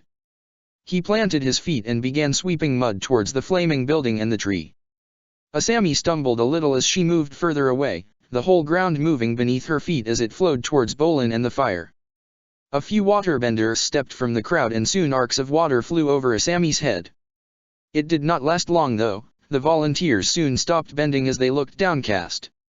Most wandered away a few moments later. Asami chanced a look back. The fire was gone, but it had become too advanced, the wood of the shack too dry. Mud-streaked fragments of wood and a blackened, fire-damaged tree was all that remained. "Mako, our home," Bolin said, hugging his brother who did not seem to react. Yeah, I know. Are you okay though?" Bolin released his brother and took a step back. "What happened? Why was Shin attacking you?" He glanced at Asami. Why is she here? How did she find you? I've only been gone a few hours and now this. Well wait, what happened to you? I thought you'd be here when I got back." "The black eye and busted nose make me think you've been doing something," Mako asked, his eyes narrowing. It's nothing. I can explain. I mean, I'll tell you later." Mako frowned. "What did you do while I was gone?" "Nothing wrong, I swear," Bolin said holding up his hands. "And, Mako? You don't look in the best of states either." Bolin frowned. "Hey, I've never seen you wear those clothes before. Where did they come from? And why did the boss attack you?" Mako waved Bolin's questions away. "Long story. I'll explain when there are less people around." Mako glanced around at the people still present. "However, I really didn't do anything wrong. Ask Korra if you don't believe me. I did a brave thing. I mean, Yang came by after you were gone." Bolin kept talking despite the sharp breath Mako took. "And he wanted help getting some refugees into the city. And that got a little complicated. You did what?" Mako demanded. "It was fine. And Korra was seriously awesome, I think she could teach you some fire-bending tricks." "Bolin, you put her in danger. Everything Yang does is dangerous." "But we were helping people. They needed our help." Asami resisted the urge to sigh as the brothers squabbled. Life had been so easy a few days before. Maybe she should have not cared so much about the quality control. Just stayed in that evening, not gotten mugged and not be standing in the middle of a slum watching these two argue. The girl, Korra, was glaring at the house. "It's not your fault," Asami said. Korra shook her head. "I know. But I can still think I should punish the culprits," she said, cracking her knuckles. Korra was about to say something else when a siren cut through the air. "Police. Oh no. So. Not only had Mako stolen her necklace and she had not told her father, her had also been car stolen. Then she bailed Mako out of jail, fed and clothed him, brought him to his home, and saved him from the criminal elements. And to cap it all off, it looked like she was about to picked up for her role in a brawl. Mako and Bolin stopped arguing. "Run," they yelled in unison. Korra watched them as they panicked. "Hey, don't worry. I dealt with those guys before, remember?" No, Bolin said. "I think we've caused quite enough trouble for 1 week." He grabbed hold of her hand and pulled her along with him. No one was paying any attention to Asami, it would be so easy to slip away right now. She put her hands in her pockets, ready to at least try and get out of here with as much casual disinterest as she could muster. Her fingers knocked against something bulky and solid. She had forgotten about that, she needed to give it back. No time, best try and keep up with them. Asami ran after the others. Naga was just ahead of her, the fire ferret still perched on her back as the 3 benders ahead weaved up and down the alleyways. The ground was terrible to run on. She almost tripped so many times on the trash and debris. And at one point on what had looked an awful lot like a human body, half submerged in the mud. There were still people here, sleeping pressed against the wall, or staring at the group as they ran past with disinterest. How much of a regular occurrence was this kind of thing? Her heart hammered against her ribs. But she could not stop. Could not face another visit to that police station, another simpering conversation with Jin. And that was before the social fallout when her so-called friends get hold of this tidbit of gossip. Asami forced herself to keep going. "Hide," Mako yelled. He grabbed Naga's reins, the movement panicked the polar bear dog. "What do you think you're doing?" Korra yelled. "Keeping you from getting found," he hissed. "Naga is what everyone is looking for. Now get her into that gap." He pointed at a narrow space between 2 buildings, just about big enough for Naga. Just about. Korra soothed her pet and cast some annoyed glares at Mako. With a nervous look, Naga slipped between the buildings. Mako pressed himself against the wall, looking up, waiting. Asami needed no encouragement to stand still, grateful for the chance to pause, the chance to breathe again. She wheezed as she bent over, trying to catch her breath. Too warm. Her fingers clutched at her collar, trying to move it away from her neck. She could just get rid of it, 1 coat was the least of her worries. No, she needed to try and not draw any more attention, Mako had said so. Yes, because running was such a good way to be subtle. Bolin's words sounded distant, unimportant when he spoke, but she forced herself to look as well. "Is that a flying bison?" he asked. "I've never seen one this close before." Bolin took 1 step from the wall before Mako grabbed his arm and pulled him back. "Looks like it," Mako said. The bison flew on without stopping towards the north. He heaved a sigh of relief. "Looks like they didn't see us. Okay, we need to plan our next move. Currently Korra is wanted by the police and they are mentioning Naga in the broadcast." Korra frowned. "Loads of people have seen Naga already." "Yeah, but that was before they heard you were dangerous. At least they got some things wrong, they're reporting you're a waterbender." Asami risked straightening up, catching an odd look in Korra's eye at Mako's words. "We should probably keep moving then," Asami said. The others took that as their cue and started running again. Oh, the temptation to yell, that was not what she meant. Tempting but not enough air in her lungs. With a grimace Asami ran after them, hoping they could get to her car, or just find somewhere secluded to shelter. Somewhere she could sit and rest and then worry about sneaking around. A few blocks distant, Mako called a halt again, and Asami slumped against the wall, resisting the urge to just sink down and sit in the mud. How come no one else was out of breath? Not Mako, not Bolin, not Korra. Even Naga seemed unfazed. "Mako," she wheezed, closing her eyes for a moment. "You forgot this," she said as she tugged the photo frame out of her pocket and held it out. "Is that?" Bolin asked. "It is." "Oh. Wow. Thank you, Asami." Bolin kissed the picture again and again. He stopped when he noticed the others watching him. "Oh, sorry." He turned to her. It was Asami, wasn't it? Thank you. He smiled.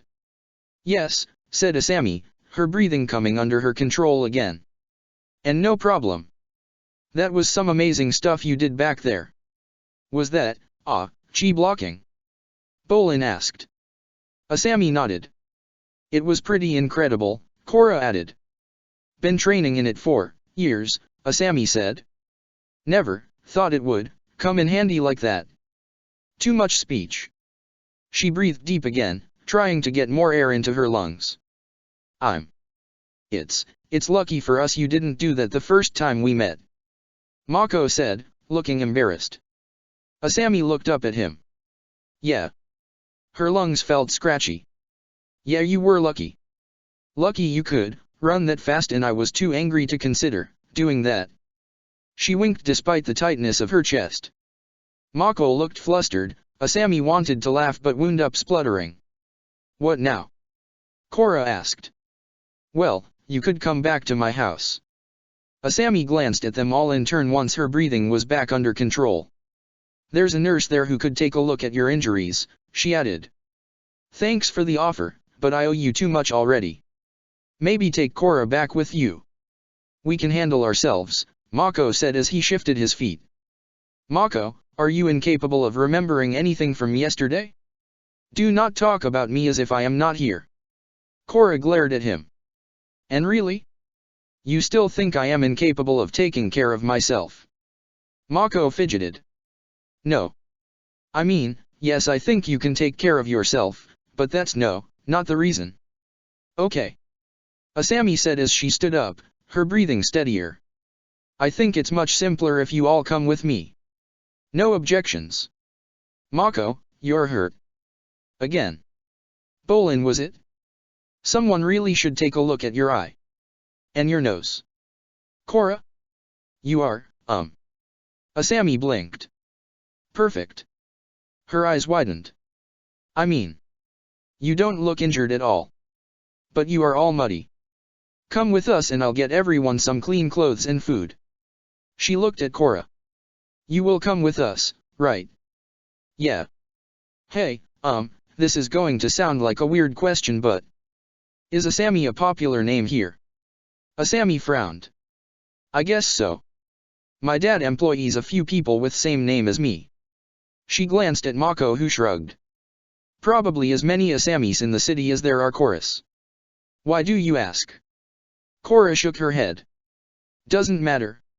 She sighed as she looked down at her mud-streaked clothing. I guess I'll come too. Great, Asami smiled. You'll all be my honored guests. Book 1, Healing. Chapter 9, Uncharted Territory. Gazan. The earthbender looked up, the voice was low and sounded annoyed. Ming, he said in a lazy drawl.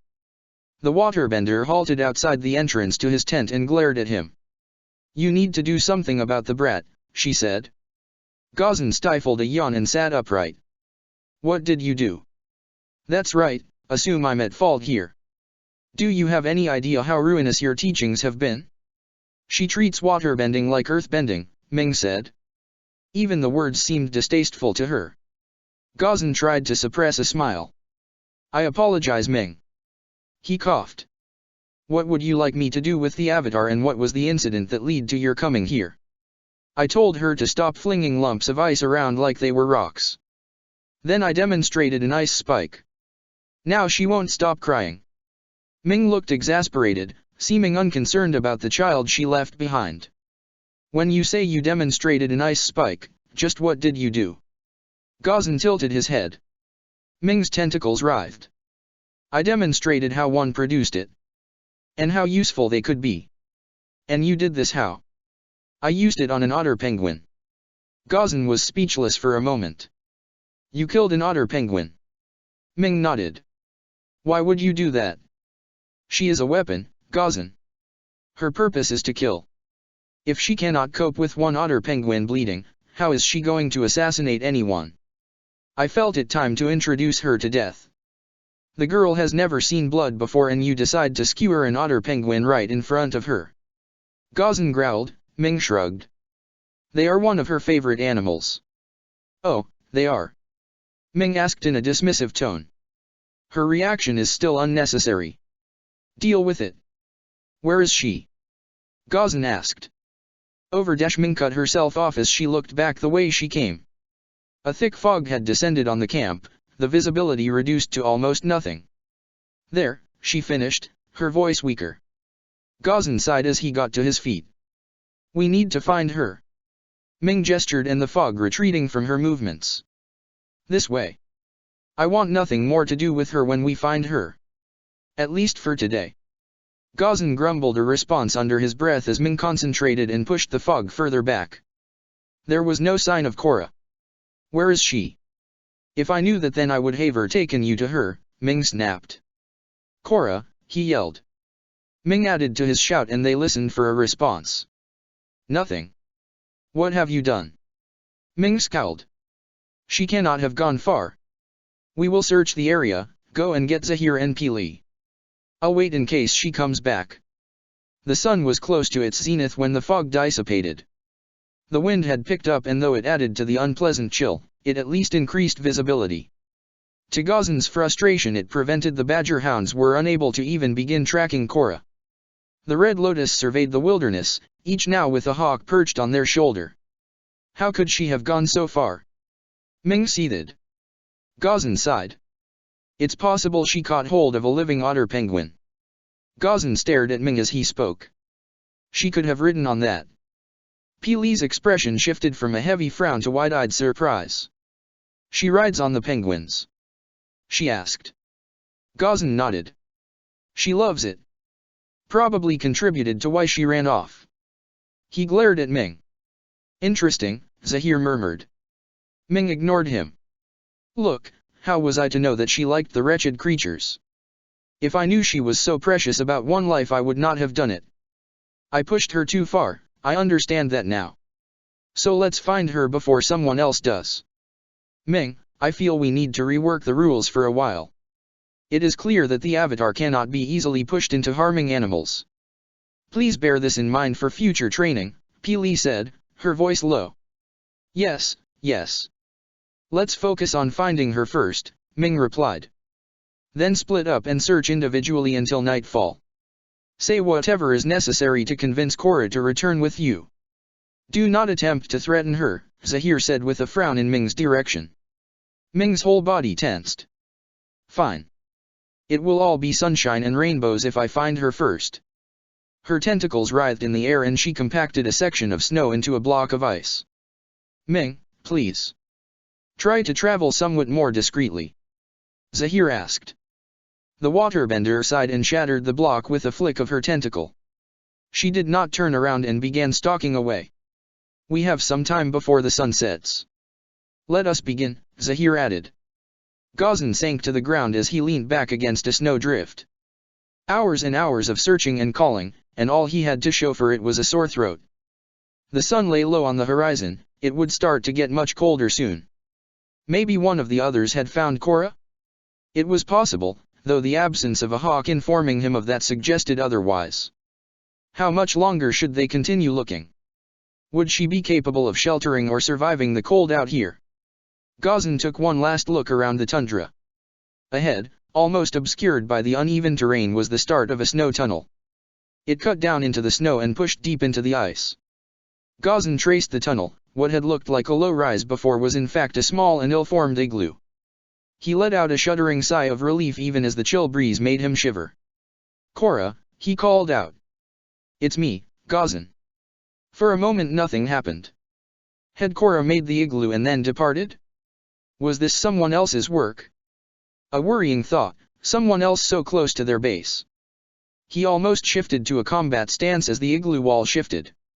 One ice block juddered and withdrew inside. Korra peered through the resulting gap looking anxious. Gazan crouched down beside her. I got lost, she said, fidgeting and avoiding his gaze. Gazan almost laughed. Are you okay? She nodded. Bet you're hungry though. Korra nodded. Shall we go back? Korra dithered. Are they angry? Ming yes, Zahir and Pili? No. No. They're worried more than anything. Right now they should be making your dinner. We're having your favorite tonight, seaweed noodles. Korra's eyes brightened at his words. There was a curious bark as she opened her mouth. A polar bear pup peered at him from around her body. Korra jumped and patted her companion. No, Naga. You're meant to hide for now. Until we know it's okay. She glanced at Gazan. Can she come too? The polar bear dog stared at him, panting. Her name is Naga. Korra nodded. Does she not have a mother she needs to get back to? Korra shook her head. Her mommy got eaten by a dragon shark. So she's just like me, Korra said. She put her arms around the creature. She was crying, so I gave her a big hug and told her everything would be okay. Naga licked Korra's face and she giggled. She did that before too. It tickles. Korra looked at him. And now we're friends.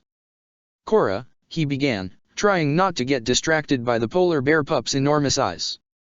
While it was cute like this, the pup would grow a surprising amount.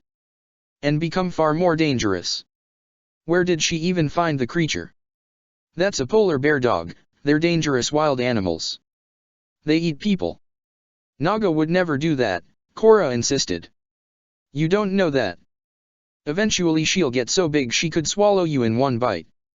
An exaggeration, but an effective implication. Korra shook her head. No, she only eats fish. Gazan sighed. Okay. We'll go ask Zahir. But you have to be prepared in case he says no. Korra narrowed her eyes. If he doesn't let me keep Naga, I'm going to live here with her. With a flick of her wrists, the igloo began to solidify. Okay, Gazan said. I'll talk to Zahir and convince him. What harm could one pet do? It should be able to feed itself after all, in doing so it would not be a drain on their supplies. There was the risk of something as dangerous as this close by, but that at least they could wait until later. Gazan murmured to his hawk, it flew back towards the camp with a screech. Come on then you two. How was he going to explain or justify this? Ming would need to eradicate the tracks and the igloo as soon as possible. The other members of the Red Lotus waited at the camp entrance, had they conceded first or were they closer by? No matter. Peely was the first to move, she crouched down beside Korra. Are you okay? She asked. Korra nodded. You seem to have gained a companion, Zahir observed. Korra nodded. She's called Naga and she's my friend. Her gaze flicked to Ming. If you do anything to her I'll burn all your clothes off and you'll be all cold. Ming looked furious, her tentacles coiling and uncoiling at her side, she was about ready to go into an attack stance. Zahir's touch on her shoulder startled her, his words a moment later calming her. Zahir stared at Gazan in expectation. Gazan licked his lips. She, said she didn't want to come back. Without Naga I mean. And you let her get away with that. Ming scowled. Ming, Zahir said with a warning note in his voice. She glared at him and ignored the threat. Next she'll want a walrus dog. Then a beluga dog. Then we may as well resign ourselves to being an Arctic zoo. Korra looked somewhat impressed with the idea, but soon realized Ming was not advocating for it. Zahir. Peely asked. I can't see there being a problem with allowing the pup to stay. At least for now. Though there remains the issue of Gazan's attitude in this incident. I concur, Zahir said. What was I supposed to do? I found her and I brought her back. Gazan felt tired. I'm still against this, the creature will be a distraction, Ming spat. No. No, it will not. We will adapt as the situation dictates, Zahir said. And do not forget your part in this development. Ming clicked her tongue. Korra. She blinked up at Zahir. Adult polar bear dogs are dangerous predators when provoked. There is a risk that Naga could injure you in the future. If she does, then we will have no choice but to dispose of her. Korra looked shocked and wrapped her arms around Naga. But dash.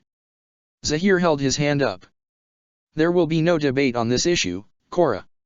If she injures you she will not be allowed to remain. However, I am prepared to attempt to train Naga to not injure any of us if you will promise me something. Oh, okay, Korra said, squirming. You must promise to help teach Naga how to behave. A well-behaved, well-trained pet will not attack its owner. You must be an example to Naga. Korra smiled. I can do that. Good. Then you must be a good girl who listens to and respects her teachers. You will not disobey or talk back to any of us from now on. You will not run from the compound for any reason. Is that clear? Korra nodded. If you can promise us these things, then you may keep Naga. I promise, Korra said in a solemn voice, and Gazan could not stop his smile. Ming muttered something and stalked away. Oh wow. This is your Satomobile. Bolin gawked at the parked vehicle. Asami nodded. This is a really nice one. I always wanted this model. Thank you, Asami said with a frown. But let's get out of here before we start discussing cars. She glanced up and down the street. I'm thinking the best plan is to head for the docks, she said. Her gaze drifted to Naga. Though it's going to take a while to walk. We can't exactly get Naga in the car. Don't worry about it, Korra said, patting Naga's flank. She's fast. A boast she had made before. Asami looked dubious. If you're sure, I won't go too fast then. The car rumbled into life with a sound Korra had heard aped 14 years ago. Was Asami the same girl? Right there in front of her? Asami looked back and met her gaze as Korra realized she was staring at her. Her latest acquaintance smiled and waved her forward as the Satomobile set off. With a flick of the reins, Korra urged Naga forward and after the others. The trio in the car ahead were discussing something, the words lost in the roar of the Satomobile engine. It felt a little isolated being apart from them, but they had no choice. A few minutes and some turns later and Korra found herself back on the seafront. Just ahead was what looked a lot like the beach she had arrived on. For a moment it seemed as if Asami was heading for it, but she veered off, following a path between rows and rows of boats. There was an odd feeling of exposure here. There was nowhere to hide out away from the city like this. Korra tried to ignore the sensation of someone watching her. Ahead Asami stopped and parked the car. She gestured at one boat.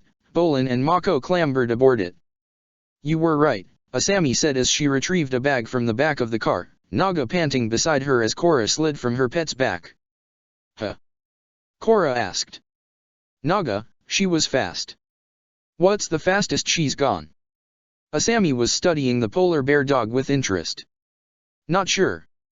We could try racing at some point I guess. Not here though, Korra said. Oh, no. Not here.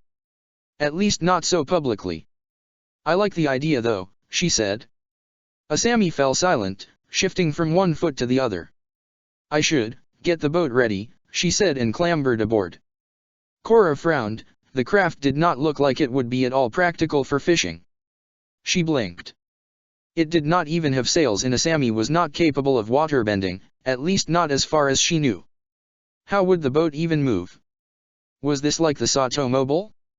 Asami paused as she untied another rope. Korra. Yes.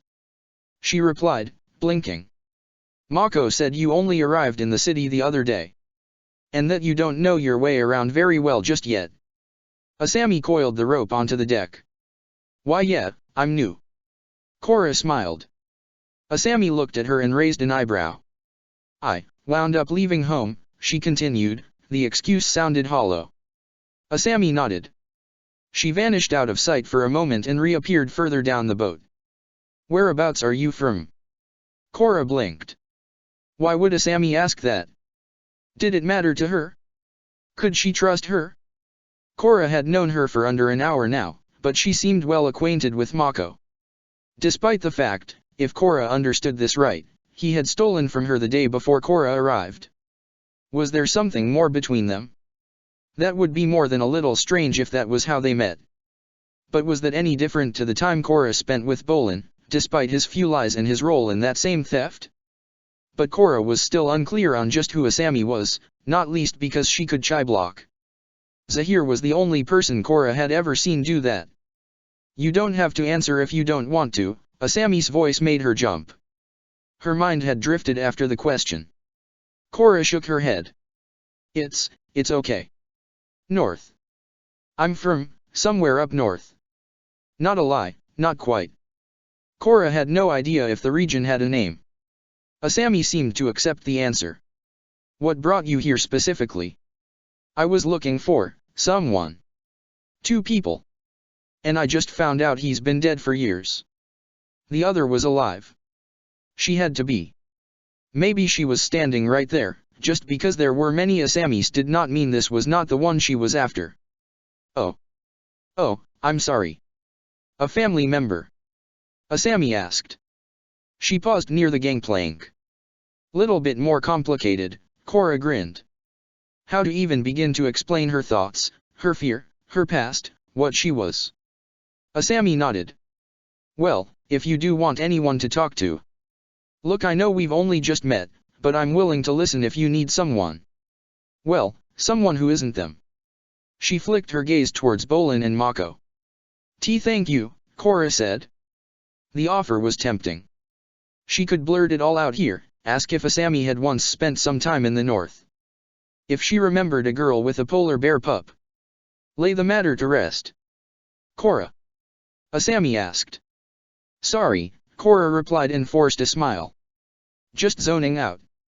Didn't get much sleep last night, she added.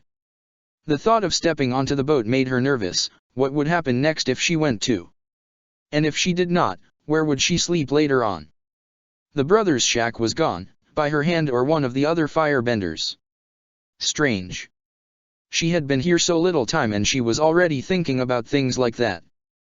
The thought had not even crossed her mind when she arrived, but now seclusion and safety felt vital. Asami seemed to offer it, despite the discomfort it would pose. Sharing a room with Asami, Bolin and Mako would be so cramped.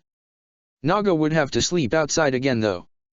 But there was a curious warmth in the idea and it felt worth the risk. For the first time she would be close to other people. How different would it be to wake in the dead of night and find she was not alone?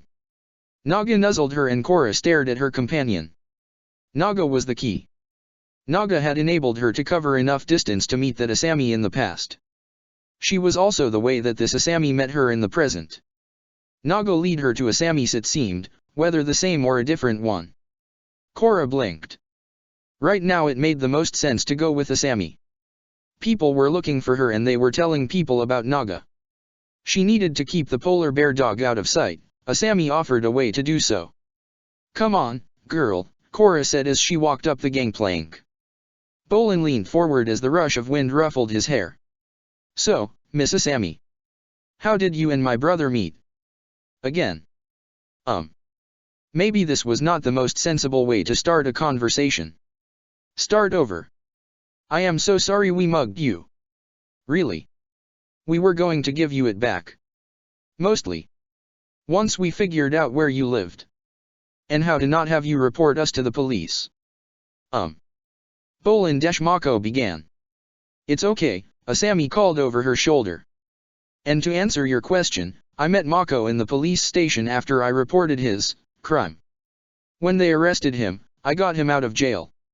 That's amazingly generous of you. Wait, the cops picked you up for the mugging? He asked Mako. He blinked, nervous. If they went after Mako for that, then what would they do if anyone figured out his role in Yang and Lee's plan? It's not the first time they've taken me in, Mako said. I know that, but that was always when you did the really dumb stuff and antagonized them. I can't believe they just got you for the mugging. He glanced at Asami. Sorry again. Asami sighed. They arrested him for fighting in bending pits, not for mugging me.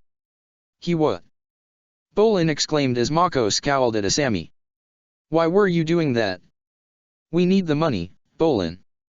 It pays really well. And I've never lost like that before. Wait. You've done this before? And never told me. Bolin could feel his blood boiling. Sort of.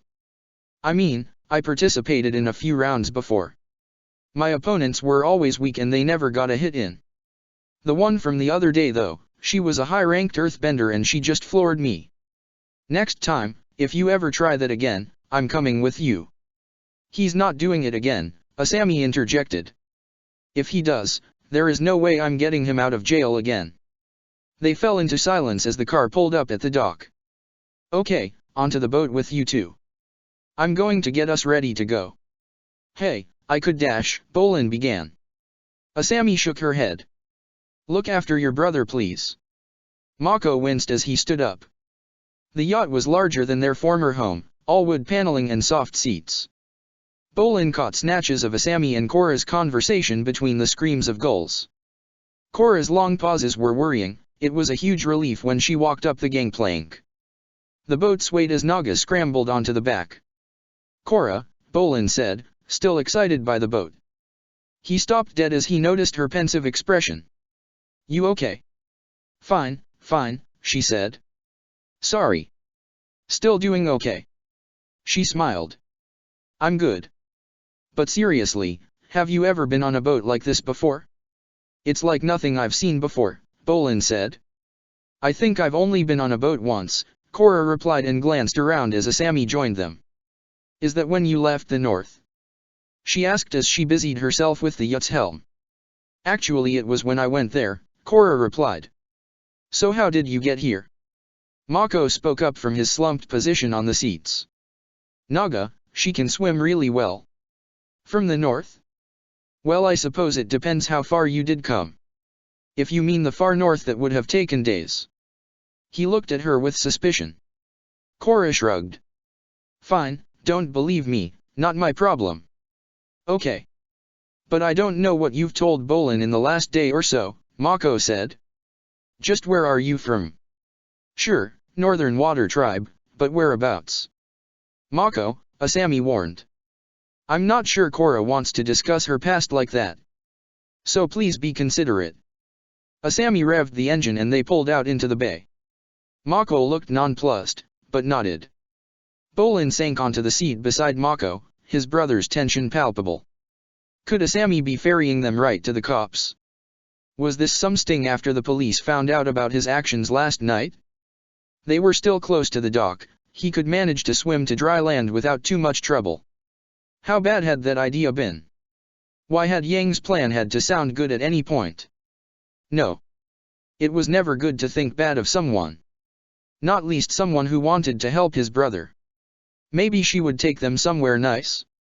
She had to be rich, with that car, this yacht, those fancy, if mud spattered, clothes. Well, assuming those did belong to her. She could have stolen this automobile and stolen this yacht. She could be like Annie Lupin, that serial about the lady thief. Bolin glanced at Asami and flushed. The lady thief was somewhat notorious for losing her clothes at the drop of a hat if it would help matters. And just because she could or wanted to. Not that he would object to Asami taking all her clothes off. His face was on fire and Bolin coughed / no, better to be more trusting. Maybe it would be like that other serial, the one where the poor girl dressed as a boy destroyed a priceless vase and had to repay its owners by working for them? Not the best example. Or how about the one where the characters turned into animals if someone hugged them? The heroine started off living in a tent in the middle of nowhere. That felt a lot closer. And they let her stay when she did the cooking and cleaning. Maybe they could do something like that for Asami? Bolin was a decent cook, Mako knew a load of practical stuff, plus he would make a great bodyguard. Would there be so many circumstances that lead to hugging though? Bolin frowned. What would Korra do? Korra? Would you like to steer? Asami asked. I want to go change. Oh. Oh sure. What do I do? Korra asked. Just hold the wheel like this. Asami reached out and placed one of Korra's hands on the controls. And don't move. We just need to go straight for now and I won't be long. Okay, Korra said, her body stiff as she kept her hands in place. Asami clambered towards the back of the yacht and vanished into a hatch. Okay, no more thoughts about the lady thief or Asami getting changed. Hey Korra, we're right next to the statue, Bolin called with a strain in his voice. Hey, we could go visit it since we have a boat, he added. Korra laughed and shook her head. Not confident about my boat skills at all and I don't want to crash this thing. Later? He asked. Later, she said with a nod. Hey, what are those big pipes with all the smoke? Bolin followed her gaze. They're factories. Not sure what those ones do specifically, but in general they're places that make stuff. Wonder what they're burning, Korra said. Never seen smoke like that before. Asami's reappearance broke off the conversation. She had changed into darker clothes and her hair was damp. She looked even prettier. Everything been okay? Yeah, Korra said. Wouldn't have minded stopping at the statue quickly though. Oh, you should have said, Asami replied. Korra side-eyed her. Well, okay, maybe now is not the best time given your circumstances. We can try and figure something out later. Korra smiled, and sat opposite Bolin as Asami took over the controls. Not much further, I promise, Asami said an hour later as she tied the boat up. Afraid you and Naga will to run again, she remarked to Korra. That's fine, Korra stretched. Need some exercise after sitting still so long. Now if I'd had a boat yesterday I could have avoided the train, Asami murmured as they disembarked. But you had a car. Bolin said. You chased us with it. I did. It was stolen while I was chasing you too. Bolin flinched and fell silent. Maybe he was in the debt repayment radio serial. The streets here seemed quieter than any other place in the city. There were huge mansions all around them, each surrounded by even larger gardens. Bolin had heard of this place from older gang members. The sensible ones avoided coming here. The potential score was huge, but so were the risks. Rob one of these families and the police would come after you with everything they had. Assuming that the owners bothered with the police at all. There were stories that sounded right out of one of a drama, and not like the fun one with the lady bounty hunter and her rock hamster. The car slowed and stopped beside a huge iron gate. A gold-colored plaque was set into the post. Saedo. No, wait, Safuji family. Bolin read and blinked. He squinted at the characters. No Sato, Bolin. It says, Sato family, Mako said, sounding exasperated. Oh, Sato. I knew that. Wait, Sato? As in the Sato family? The Sato family lives here? As in the ones who make Sato mobiles? Yes, Asami glanced back at him and grinning. This is where we live. Bolin's eyes went wide. You live here? You live here? You don't recognize her at all, Bolin? Mako asked. Bolin shook his head. Asami Sato? Heiress of future industries. Is none of this sounding familiar? Mako continued. Well, I heard of her, but I didn't know. I mean, I don't think I've seen any recent pictures. Bolin twisted around. Hey Korra. Did you hear that? Korra blinked. Sorry, what? Asami. She's a Sato. Korra grinned. She has two names now. Asami laughed. Well, yes. A lot of rich people do, Bolin continued. But she's, well, famous.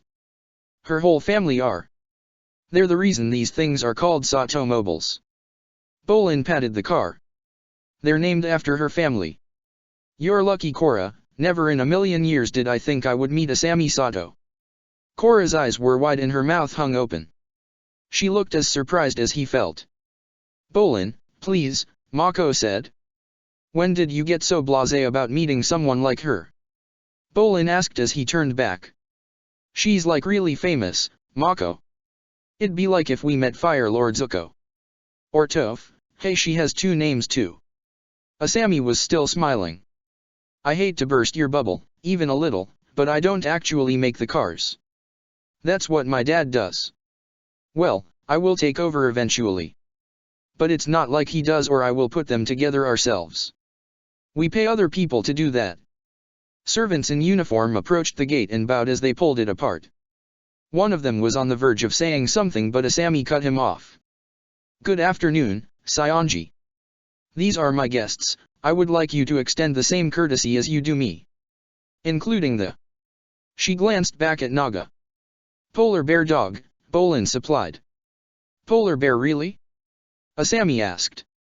She looked to Bolin, nodded. Asami shrugged. Including the polar bear dog. Very well, ma'am, Saionji replied with some stiffness. Asami revved the engine and drove forwards, Naga padding along behind. The grounds of the Sato family home were huge. It looked somewhat like the palaces Bolin had seen in books Mako borrowed from the library. Asami drove towards the biggest building in sight. 2 maids, a butler, and a valet hurried towards them as they parked. "Good afternoon, Ms. Sato," the butler said as Bolin and Mako got out of the car. "Afternoon, Takeshi," Asami nodded to the butler as she handed the car keys to the valet. "Is my father home?" "Not at present, ma'am." "Good, good." "Takeshi, it cannot escape your notice that I have brought guests with me," Asami said, indicating Bolin, Mako and Korra. "Indeed not, ma'am. I would like to offer them some refreshments." "Very well," Takeshi replied. "Would ma'am like me to provide any particular snacks or tea? Or shall I just dash?" "Ginseng tea and asparagus if you please," Asami said with a grin. Takeshi nodded and vanished inside the house. "Come on in," Asami waved. Bolin paused at the threshold to try and remove his shoes. "Don't worry about that, Bolin. Just come in."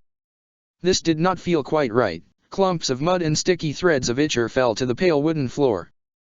Bolin winced, but Asami did not seem to mind. She was far more interested in her guests.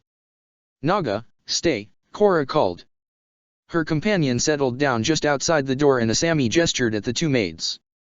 She whispered something Bolin did not catch to the first, which sent her scurrying away. "Tsukai," Asami said, addressing the second maid. "Please get some." She glanced at Korra. "Fish?" Korra nodded, her eyes widening for a moment before she looked away. Asami frowned. "Some fish to serve to Naga.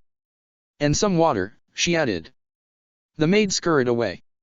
"This is..." Bolin began. "Yeah," Mako added, looking around. "Awesome," Bolin continued. "Asami, this place is, wow. It's all so clean. And new. And the rug." He looked down. He had managed to leave a large and muddy boot print on one corner. "Oh Asami, I'm sorry about the rug."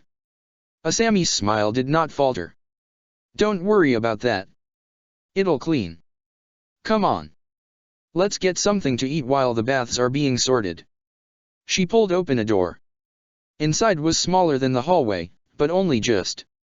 In the middle of the room was a table laden with food, teapots, and chopsticks. "Korra, Bolin, help yourself, Yujin will be looking after you.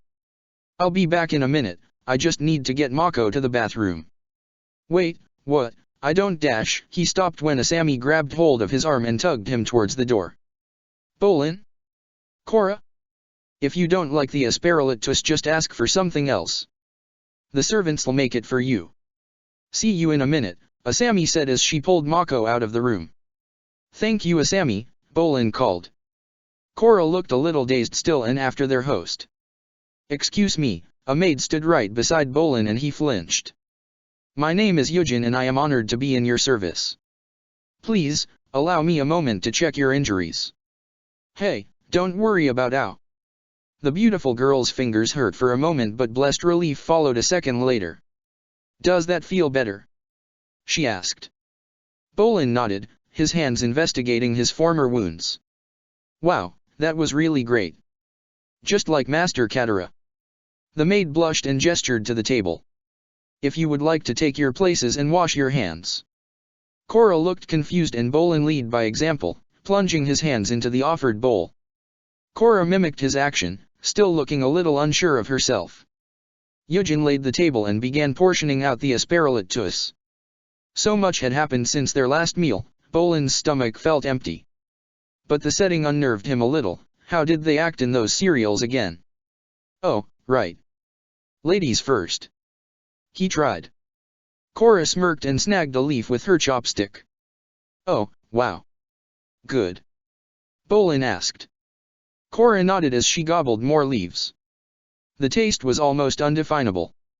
Each bite seemed to cause new bursts of flavor to flood his mouth. How had he never tried this before? Aside from being unable to afford it. They ate in silence, Korra staring off into space. "Korra. You okay?" "Yeah. Oh. It's just it looked like something might be bothering you. Oh, no. No, it's just. It's been a long day and a lot has happened. And this, she gestured at room, is a lot to take in.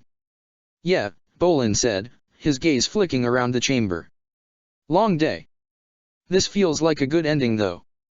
Asami kept pulling at Mako's arm as she led him upstairs. Okay, what's going on? Mako asked as she tried to pull him into one of the bedrooms.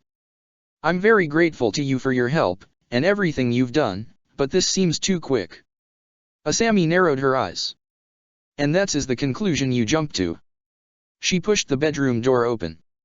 A maid looked up from beside the bed. Sit. Mako sat down.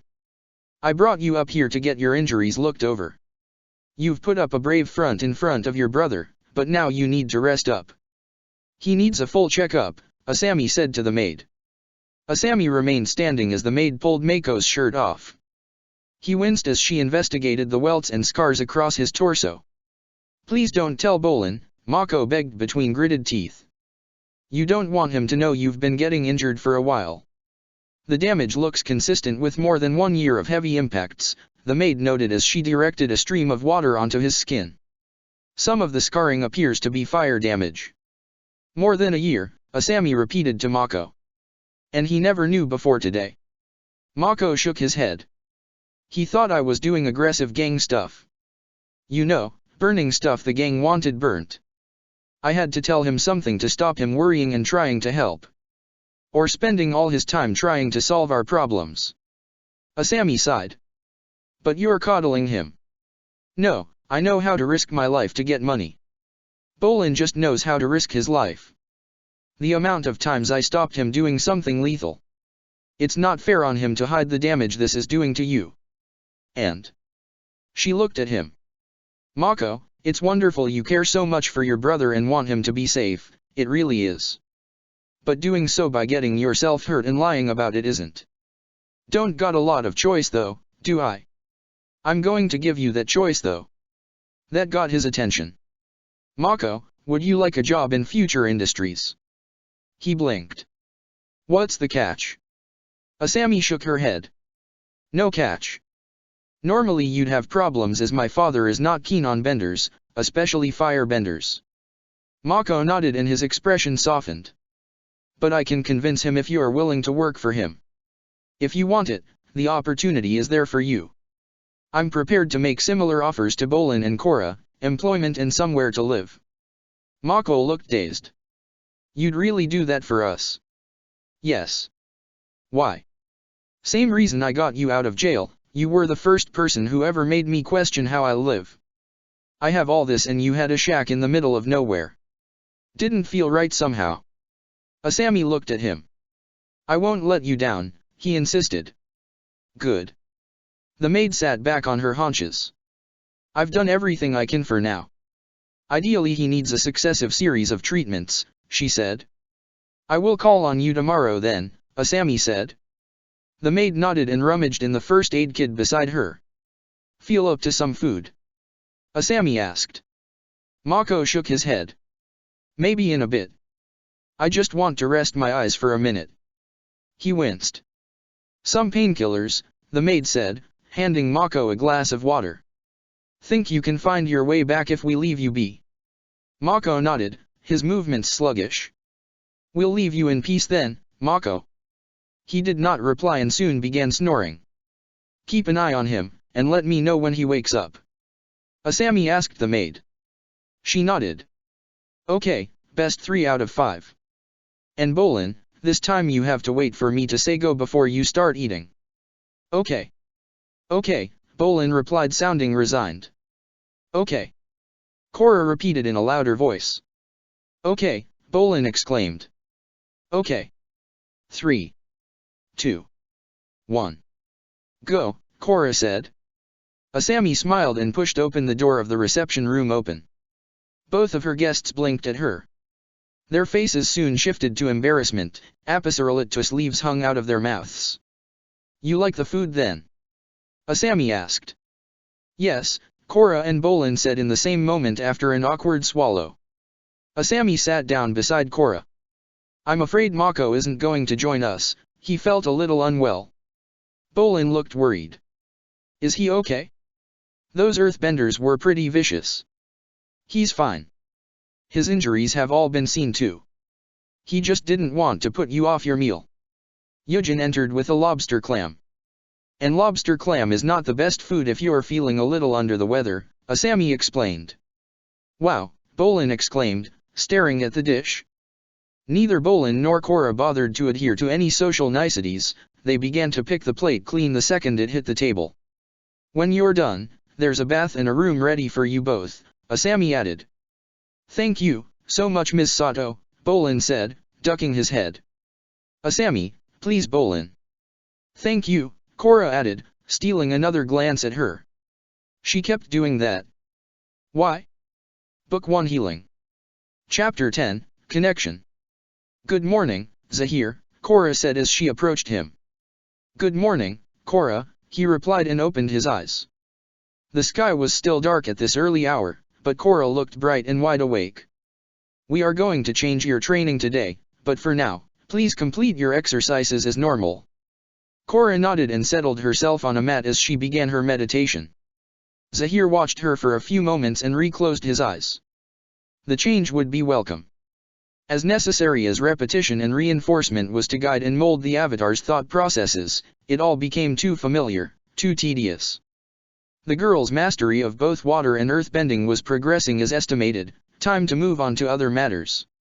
He let his mind drift toward the spirit world while he waited, reaching its border as Korra roused herself from a sleep she kept hidden. She was watching him, pondering if she could dupe him. Korra decided against it and began running her laps of the compound. Good. Zahir resisted the temptation to carry on into the spirit world. Korra would be back soon enough and then it would be time for breakfast. The two of them ate alone today, the other members of the Red Lotus busy elsewhere. Your pre-breakfast routine will remain the same, Zahir said as he ate.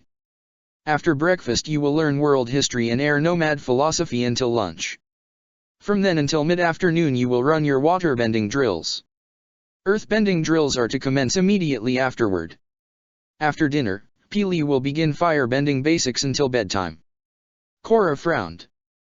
The whole morning is just going to be old stories. Yes, Zahir said. A human being is her mind, her body, and her spirit, Korra. You must train all of them. But, Korra replied, fidgeting. I know how to read and write already. I know all the characters already. If I learn anything new I'll forget things. You will not forget them. When you learn a new waterbending or earthbending drill do you no longer know the ones you knew before? Korra's eyes narrowed. No. But dash. Zahir cut her off. The same is true of mental growth.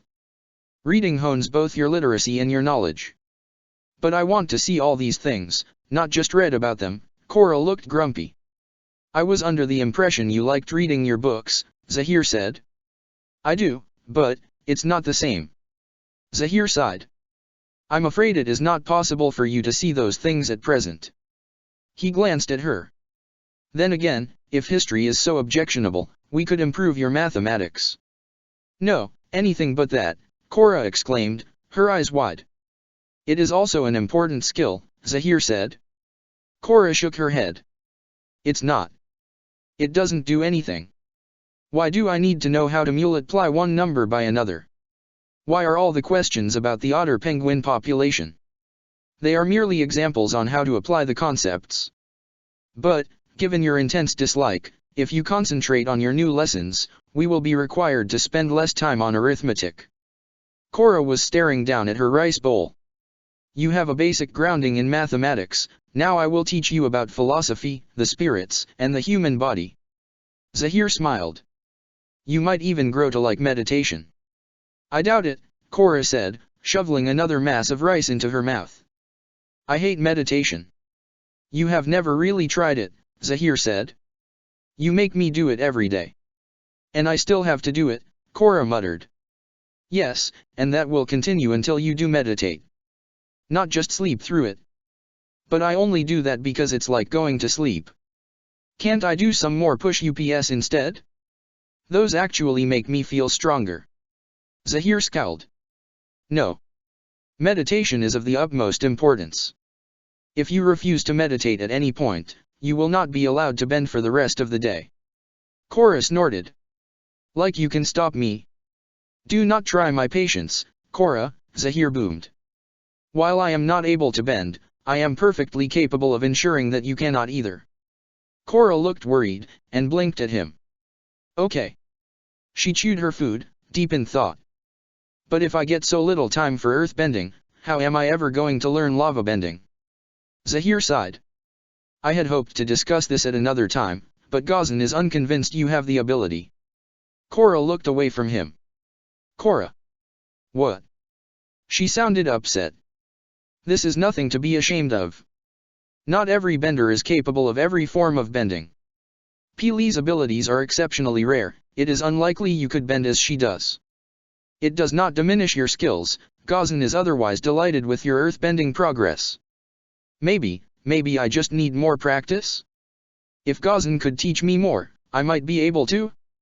And maybe I can firebend like Peely as well. She looked back, blinking, her eyes moist. And I might even be able to heal, but how would we know since Ming can't? And how about lightning bending? There are ways to find out if you are capable of healing, it is possible that you can. As for lightning bending, Korra sighed. I know. Only the Fire Nation royalty can do it. Not quite, though they are the only ones to hold the relevant knowledge. They alone know of the secret technique, Zahir corrected her. Korra's eyes widened. So I might be able to learn it. Perhaps. This concludes the philosophies of Guru Ravi. Zahir eyed Korra. Could you please tell me of all the gurus you know of? Korra paused for a moment. Guru Mira, Guru Takaram, and Guru Ravi. Very good. We have one final guru to cover. Korra sighed. Another one. There were many great gurus over the years. Zahir cleared his throat. Our next subject is Guru Lagama. He is particularly noteworthy in the annals of the airbenders for being the first to achieve true flight. Korra blinked. He could fly? The airbenders could fly. Yes, Zahir smiled. Though only a very few have ever achieved weightlessness as Lagama did. There is no record of any avatar performing this feat, not even in the avatars who arose from within the air nomads. I'm going to be the first avatar to do it then, Korra said as she sat up straighter. Zahir bit back his retort, the secret Lagama achieved would be impossible for an avatar like her. Lagama lived thousands of years ago, before the founding of the 4 nations in our world. He began as an ordinary member of the air nomads until he lost his air bison at a young age. I thought that never happened. Korra asked. It is rare admittedly. Typically it was due to the air bison falling ill or not surviving an attack by a predator. Lagama was unusual even then, unlike almost every other air nomad who suffered this misfortune, he did not choose a replacement. Instead he became the leader of a group of airbenders who dedicated their time to freeing the land from the warlords who overran the territories the air nomads favored. Zahir stared at Korra as he spoke, his student seemed fascinated. Lagama and his band of followers learned to strike fear into hearts of their enemies. They attacked via stealth and subterfuge, often their enemies were eliminated as they slept in supposed safety. Korra's eyes were wide. Over time they became fugitives, all hunted by the best assassins in the world. Korra still looked interested, but she was fidgeting more and more as he spoke. As time wore on, Lagama's friends passed away or were picked off by their enemies. Lagama himself vanished for many years, his whereabouts and destination have remained a mystery ever since. It was many years later when he is next recorded in history. He arrived at the Northern Air Temple and demonstrated his ability to fly to the astonished air nomads. For the next 40 years his feet again never touched the ground. Korra looked impatient. His written legacy consisted of several volumes of poetry, though only fragments of this remain thanks to the Fire Nation. We are fortunate that among the remaining text containing are the 2 main tenets of his philosophy. His pupil was squirming in her seat now, she needed to ask something. Was she engaged enough? But the next part was vital. The first of Lagama's teachings is, new growth cannot exist without first the destruction of the old. Chaos is the natural state of our world. The organizations that developed during the settling of the four tribes were achieved through violence and subjugation, hidden behind the mask of peace. As soon as the concept of government was introduced, the ability to reach spiritual enlightenment was destroyed in the same moment. One cannot exist in the presence of the other. The introduction of a rigid social system is unnatural and has contributed to every problem since. It affects everything in this world, why the world seeks to harm you and why there exists a rift between humanity and the spirits. Korra sighed, and Zahir fought back a scowl. A problem, Korra. How did he learn to fly? She asked. It was not a quick act or something he found. Guru Lagama first sought to understand the world. Only when he achieved this first goal was he on the path to achieving flight. If you wish to equal his capability, you must study his teachings and understand as he did. But Korra frowned. Lagama is a guru like the others, right? Yes, of course. So, his teachings would be like the others? They all say the same thing, people should be free, and people should be spiritual. Zahir repressed another sigh. But do you understand his words? You must understand why Lagama decreed the old must be destroyed to make way for the new. Korra was silent. Would you know what his second tenet means? The mantra he insisted was the key to his newfound ability. Korra sat up and smiled. I want to hear it. Very well, let go your earthly tether. Enter the void. Empty and become wind. Zahir intoned the words with as much gravitas as he was able. That's it. Korra looked incredulous. What's an earthly tether? If you wish to understand his meaning, you will have to study again tomorrow. Korra chattered to Naga as she cooked her fish over the bonfire. The two appeared inseparable now, the polar bear dog helpful in catching additional food for her. Zahir, she called. He paused as she wandered closer and she held out a skewered fish. Do you want one? No. Thank you, but no. I am a vegetarian, he said. Vegetarian. Korra peered at the fish. But, why? Fish is really tasty. I follow the ways of the air nomads, and strive to be as close to them as I can be. They didn't eat meat? She asked. Zahir shook his head. No. But, please, finish your meal. He strode away. Remember, Korra. You must not use bending. The only ability thing you should rely on is being able to strike the pressure points on my body. With that in mind, are you ready? Korra nodded, her clothes still singed from Peely's fire-bending drills. Begin. Korra dashed forward. Zahir fended off her bare-handed strike without issue, her fingers not even close to the critical point on his shoulder. Korra had not yet proven adept at chai blocking. Zahir first tried to introduce the concept to her 2 years earlier. Korra had not proven adept at the skill. A meeting of the Red Lotus concluded that there might be an issue due to her mental immaturity, though time did not seem to have improved her ability. Her strikes were still not accurate enough. 2 years ago she flouted the rules and used bending to win a technical victory over Zahir, always her first and last resort. There was a sadistic pleasure in the scream of frustration as Zahir stabbed at the first point on Korra's shoulder. Her arm went limp and she tried to counter-attack, water bending as always. Her still good arm clumped snow together close by. Too slow. Zahir ducked and sidestepped the weakened projectiles Korra crafted. She scowled, becoming angrier. A wave of ice pillars erupted under Zahir's feet. He braced himself and let them throw him up into the air. Up and over Korra. A sweep of his leg and Korra was face down in the snow. She spluttered. It's not fair, Korra scowled as she scrambled to her feet and kicked a fireball at Zahir. It missed by a wide margin, he did not even have to move. I'm the Avatar and I can't hit you at all. You are not a master in any of the elements you can access. As such, you cannot call yourself the Avatar yet, Zahir said. She glared at him. Would you like to explain what you did wrong in our fight? My fire bending, it's not as good as my earth or water bending. I need to learn more. Zahir sighed. While it is a possible solution, it is not a wise one. You do not use strategy, You do not compensate due to changes in the battle. You leave yourself open to an opponent who can outsmart you or use your attacks against you as I did. Korra pushed at her limp arm. Korra, you must observe your opponents and what they do. You concentrate too much on yourself. I don't. What do you mean? She asked. You wish to eliminate your weaknesses simply by being stronger. At no point have you tried to exploit my weaknesses. My inability to bend is only one of many. Second, you rely on the ability to bend elements rather than finding a strength in each. You are quick to apply earthbender methodology to your waterbending. This is unhelpful and counterproductive. But Korra looked annoyed. But I like all the elements.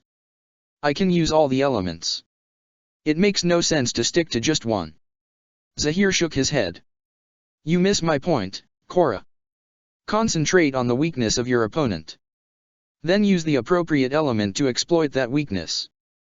Korra fidgeted. That feels a bit like cheating. Cheating? Yeah, I should defeat them at their strongest. That sounds better. Zahir sighed. Korra, why do you persist in ignoring our advice? We have saved your life 3 times now, we know the best way to prepare you for the future. We have encountered and defeated hundreds of opponents. You have experienced only 4 and defeated none. Shouldn't I do the same then? Leave here and fight stronger fighters.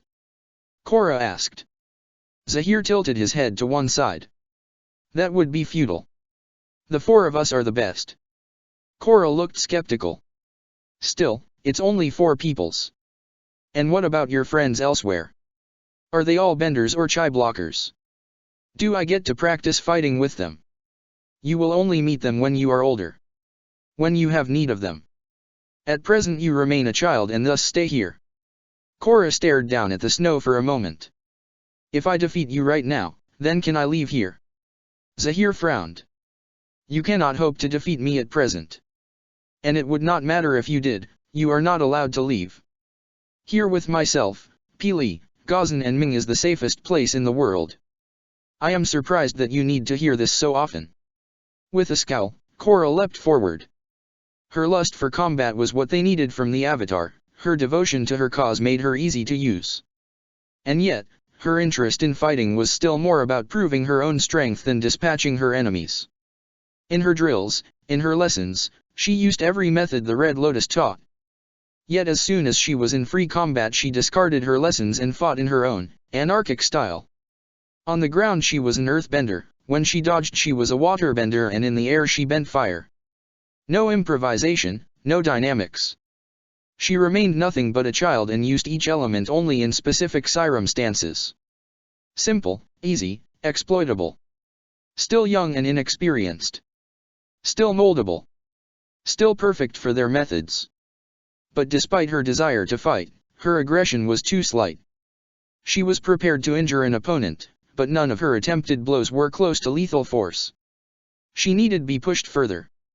But there was the risk and limitations they knew too well, pushed too far and they risked the activation of the Avatar state. Zahir's fingers stabbed into more pressure points on Korra's body, her arm and one leg. Now the other leg. Korra fell into a crumpled heap in the snow. You see now, Korra? Zahir asked. You are defeated without landing a single blow on me. I recommend you meditate on all that has happened and why. He turned and walked away. Zahir, she called out. I'm cold. Don't leave me out here. Please. He turned back. Korra, if I had been a real opponent you would now be dead. You are helpless and defenseless, remember this experience and seek to avoid it in future. At least let Naga warm her up. Zahir glanced around. His co-conspirators had been watching and Gazan looked worried. As you heard, Gazan. If this was a real fight, she would now be dead, Ming said with a certain amount of glee. Leave her in the cold, it is a mild fate in contrast. Gazan sighed. I know. But he glanced at the shivering form. It won't let her die that easily, will it? Zahir. Pili asked. She is shaking pretty badly. Zahir raised an eyebrow. Let her try to recover on her own. He sighed at her expression. Very well, if she looks be in danger, then take her inside. The water was almost scalding, the air hazy. Another new experience to add to the others since Korra arrived in Republic City. Had hot water always been so delicious to lie in? Or was it more because of the oils and dusts Asami insisted on adding to the water? Her back tensed at the thought of her. Asami. Asami Sato. That double name, the one she heard so long ago. There were too many coincidences now. Asami Sato, whose father made Sato mobiles. Asami Sato, who lived in a huge home where you could see the statue of Avatar Aang. It was her. It had to be. Korra needed to talk to her. Time seemed to drift in the water, the heat and warmth hard to pull away from. But it did not last. It took a long time, far longer than she would have expected, but the water began to cool. Would it be so terrible to replenish the heat? Asami topped up the bath just before she left, steaming water available with the twist of a tap. Korra resisted. She had spent enough time lying here relaxing. A few quick movements drew all the water from her hair and skin, and she picked through Asami's donated clothes. They were a little tight, bearable, but odd after the looseness of Bolin's clothing. Okay. Now to find everyone else. To go out there again, face everyone and, what? Blurt out her theory about Asami? Try to get her on her own to talk without an audience? Reveal her nature as the Avatar?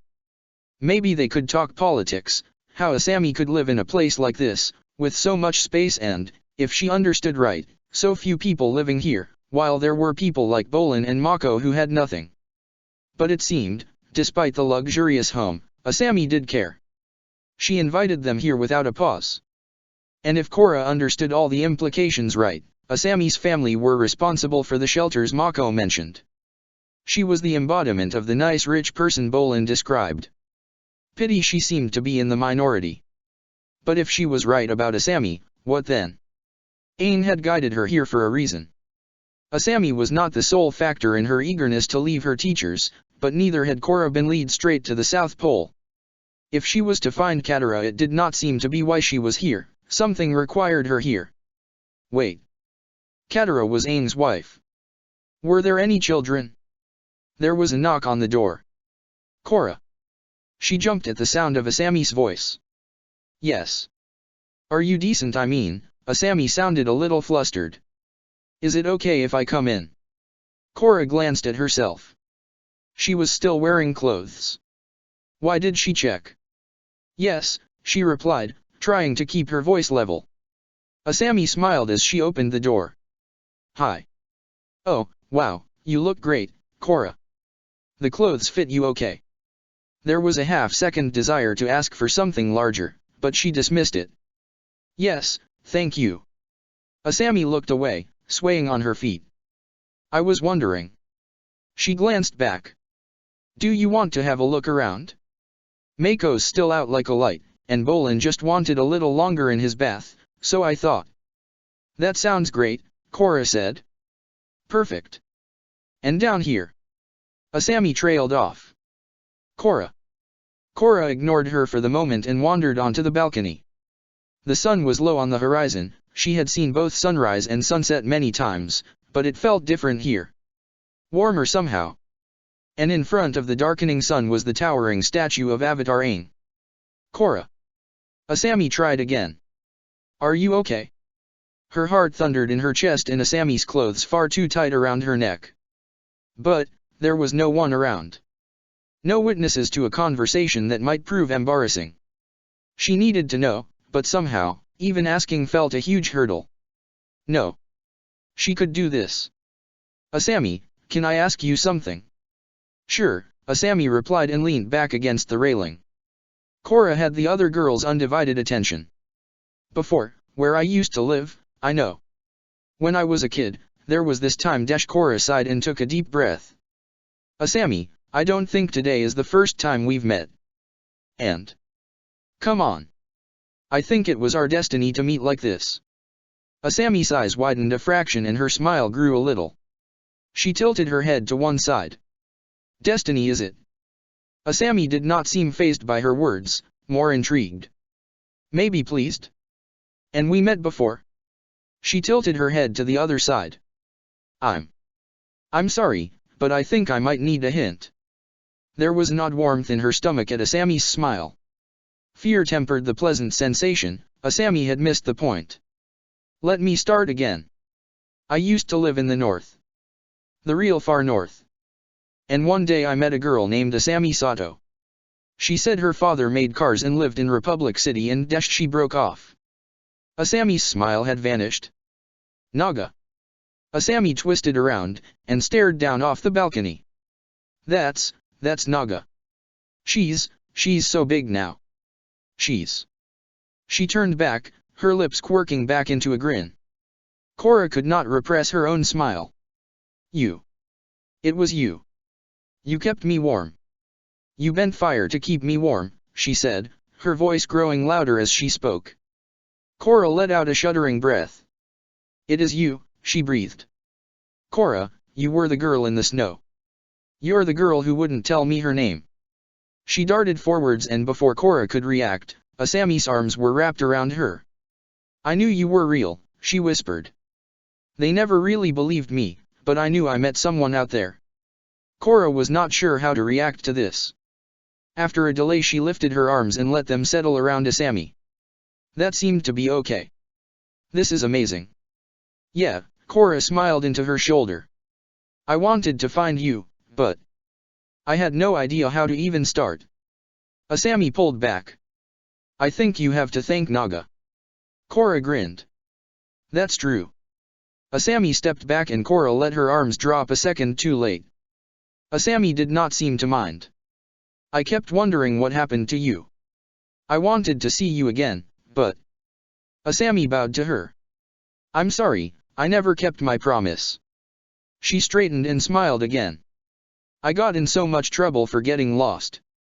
I was never allowed out on my own again. And we never went back the next year or ever again. Korra glanced out to the darkening sky. I figured it would be something like that. And I got moved shortly after that anyway.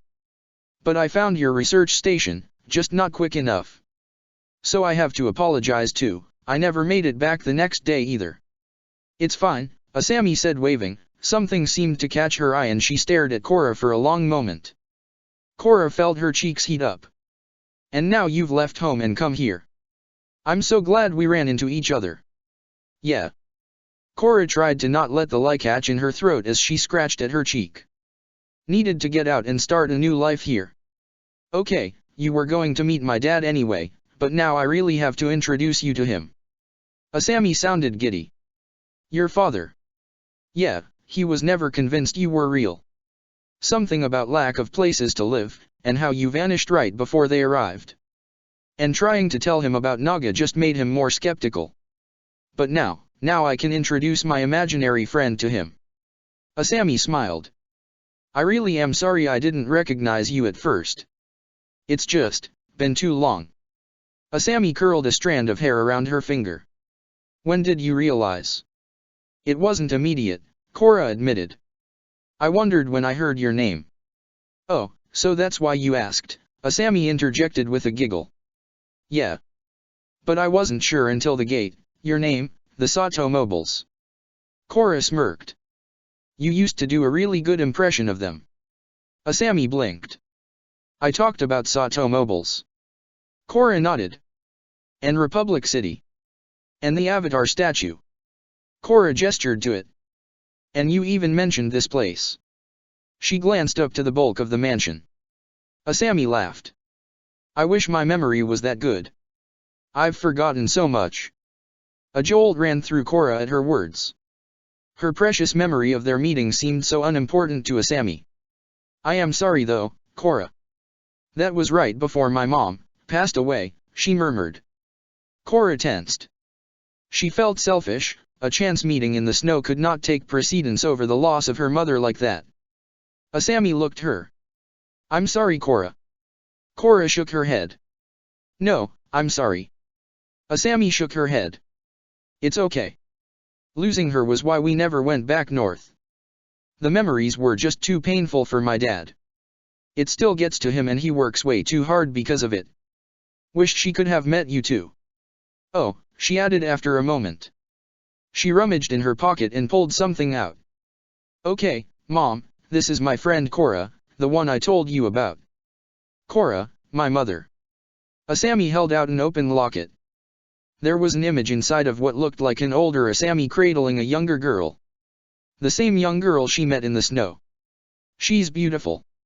You look just like her. Asami smiled, but Korra was still distracted by the image. Why was that image so clear?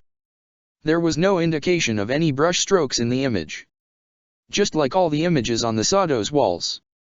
How were they painted? This is also why we met, Asami said, closing the locket and slipping it back into her pocket. Mako stole it from me. And because of that I wound up meeting you. Asami blinked. Did you say? Are your parents dead too? Korra nodded. Sorry, Asami said. I think I remember you saying that. Should have remembered. Asami coughed. You should know. She peered back through the doorway and lowered her voice. I never completely forgot about you. I mean, I forgot what I said, but I remember what you did. I remember you waterbending and firebending. Korra felt a chill rip through her. And when the avatar never appeared, I wondered if... Asami looked at her. I wondered if I'd met her. Korra shook her head. No. I think. Quick. You must have gotten something mixed up. I'm just a firebender. I made a fire to keep you warm. Weak. If Asami pressed her based on her memory it would not be easy to cover. Asami nodded and her shoulders relaxed. That makes sense. She reached out to touch Korra's arm. I was worried I knew where the avatar was when the world needed her. I thought, what if I'm responsible for everything that went wrong after that because I never told anyone? Asami smirked. That'd make me a pretty terrible person, right? This was more than a little awkward. Hate to disappoint. Or is that less disappointing? Korra said and tried to keep her tone light. Bit of both, I think, Asami replied. Still, you never know. Are you from the water tribe? Korra nodded. So there's still a chance you could be the avatar. Maybe you just haven't sussed out the other elements yet. I tried and it didn't work. I thought I could be the avatar once too, Korra said, the lie seeming transparent. Did she say that too fast? Bet all the water tribe kids did. I was kidding, Korra, Asami said with a laugh. Korra joined in a second later. I mean, it sounds great to be the avatar, but all that responsibility, all those people looking up and depending on you, I'm not sure I could do it. If I could bend at all, she added. Both girls stared out at the sunset in silence. So, Asami said after a long pause. What are your plans for after this? Do you have anywhere to stay in the city? I hadn't thought that far ahead. Last night I slept at Mako and Bolin's place, and now that's gone. I'll figure something out. Korra sighed and shook her head. Can I admit something? Sure, Asami replied. I spent so long thinking about coming here, and then when I got my chance I ran with it without thinking about afterwards. Now I'm here, and I've done the thing I always wanted to do, but... You don't know what to do now. Asami offered. Exactly, Korra said with a nod. I never thought I could get here like this. Or find you. After finding out the other person had passed away, you were all I was focused on. Asami reached for Korra's hands. You can stay here if you want. Asami. It's fine. You've seen how much space we have here. You're new in the city. And, she said with a glint in her eye. You are my oldest friend by a long shot. So, I want to help. If her guardians were indeed looking for her to drag her back to the north, how would they view Asami? Or Mako or Bolin? Asami, thank you, but I dash. Asami shook her head. I'm not going to force you or anything. You don't have to decide now. Just know there is a room for you here, and I know the city really well, and I would love to spend more time with you. Thank you. Asami took Korra's hand and laced their fingers together. Hungry? Korra nodded, the physical sensation distracting her thoughts. Let's sort out dinner then. And what a story to tell the other two. Asami let go of Korra's hand. There was a second of disappointment followed by surprise as Asami wrapped both arms around Korra's arm and squeezed. "It's great to finally meet you again, Korra." Korra smiled. "And you, Asami." Wait, Bolin said, leaning forward. "You two met when you were just kids? And found each other again thanks to both of you meeting me and Mako." He grinned at Mako, who seemed less excited. "This is destiny. This is actual destiny stuff. And it would make a great radio serial plot. The Water Tribe firebender named Korra meets the future industries heiress Asami Sato when they were just kids. Years later, thanks to the noble actions of their two new friends, the two find each other again." He looked exuberant. "We should write it down and send it to Aunt Tsaro. There's a chance they'll do the story as part of Do You Remember?" Bolin stared into space for a moment and frowned. "Wait. Would it come out as a romance?" "Please don't," Korra said, picking at her food. "I'm not sure I want to be famous." "Maybe we could change the names," Asami said. "Have you heard any of the Do You Remember series?" Korra shook her head. "I'll let you know next time it's on. It's really good. Pity there's no way to hear the best ones again unless they re-perform them. Like the one that starts out with the firebender boy and waterbender girl meeting in the pro-bending arena. And then..." Asami shook her head. "Don't want to spoil it in case it does come around again. That one really made me cry though." "Oh," Bolin exclaimed. "That was one of my favorites too. Didn't like the love triangle though. I mean, it was so sad when he chose the waterbender and ditched the rich girl, but I wish they stopped doing that kind of thing." Mako scowled. "It was badly written anyway."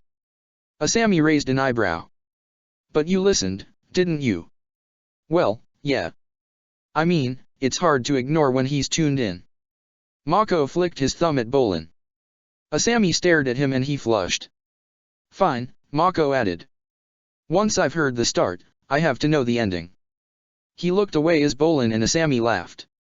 "How did it end?" Korra asked. "It's hard to summarize," Bolin said. "I mean, we'd have to tell the whole story all over again.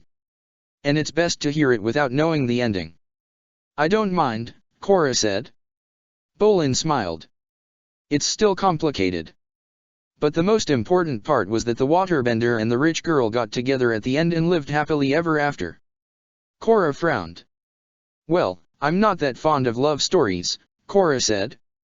"All the ones I read had one or other of them dying. And then the surviving partner just mourns them for the rest of their days. There was even one when he knew the girl 2 weeks and threw his entire life away and completely ignored his childhood sweetheart. He turned into a real jerk. And some of the first earthbender romances are just overly tragic." "Thank you," Mako said with emphasis. "I don't want to relive that experience in a two-man show." Asami and Bolin laughed. "I'm not sure I remember the whole script," Asami said. "Me either," Bolin added. "Now that's not true," Mako frowned. "I know you remember every word." Bolin flushed and coughed. "Sorry Korra, but I still think your story would make a great drama. And you want to draw attention to her? Don't forget, the police were looking for her," Mako said. "No problem," Bolin replied as he leaned back. "We can change the names, make up some more fantasy sequences to add into it, not mention her fighting the police dash." He broke off and sighed. "No, it's no good. They'll definitely pick up on it if we tried that." "Sorry Korra. It's fine. Maybe one day, okay? When we know the rest of the story." Korra offered. Bolin grinned. "I like that idea." Asami cleared her throat. "I would like to propose a toast." Asami lifted her glass up, the brothers following her action.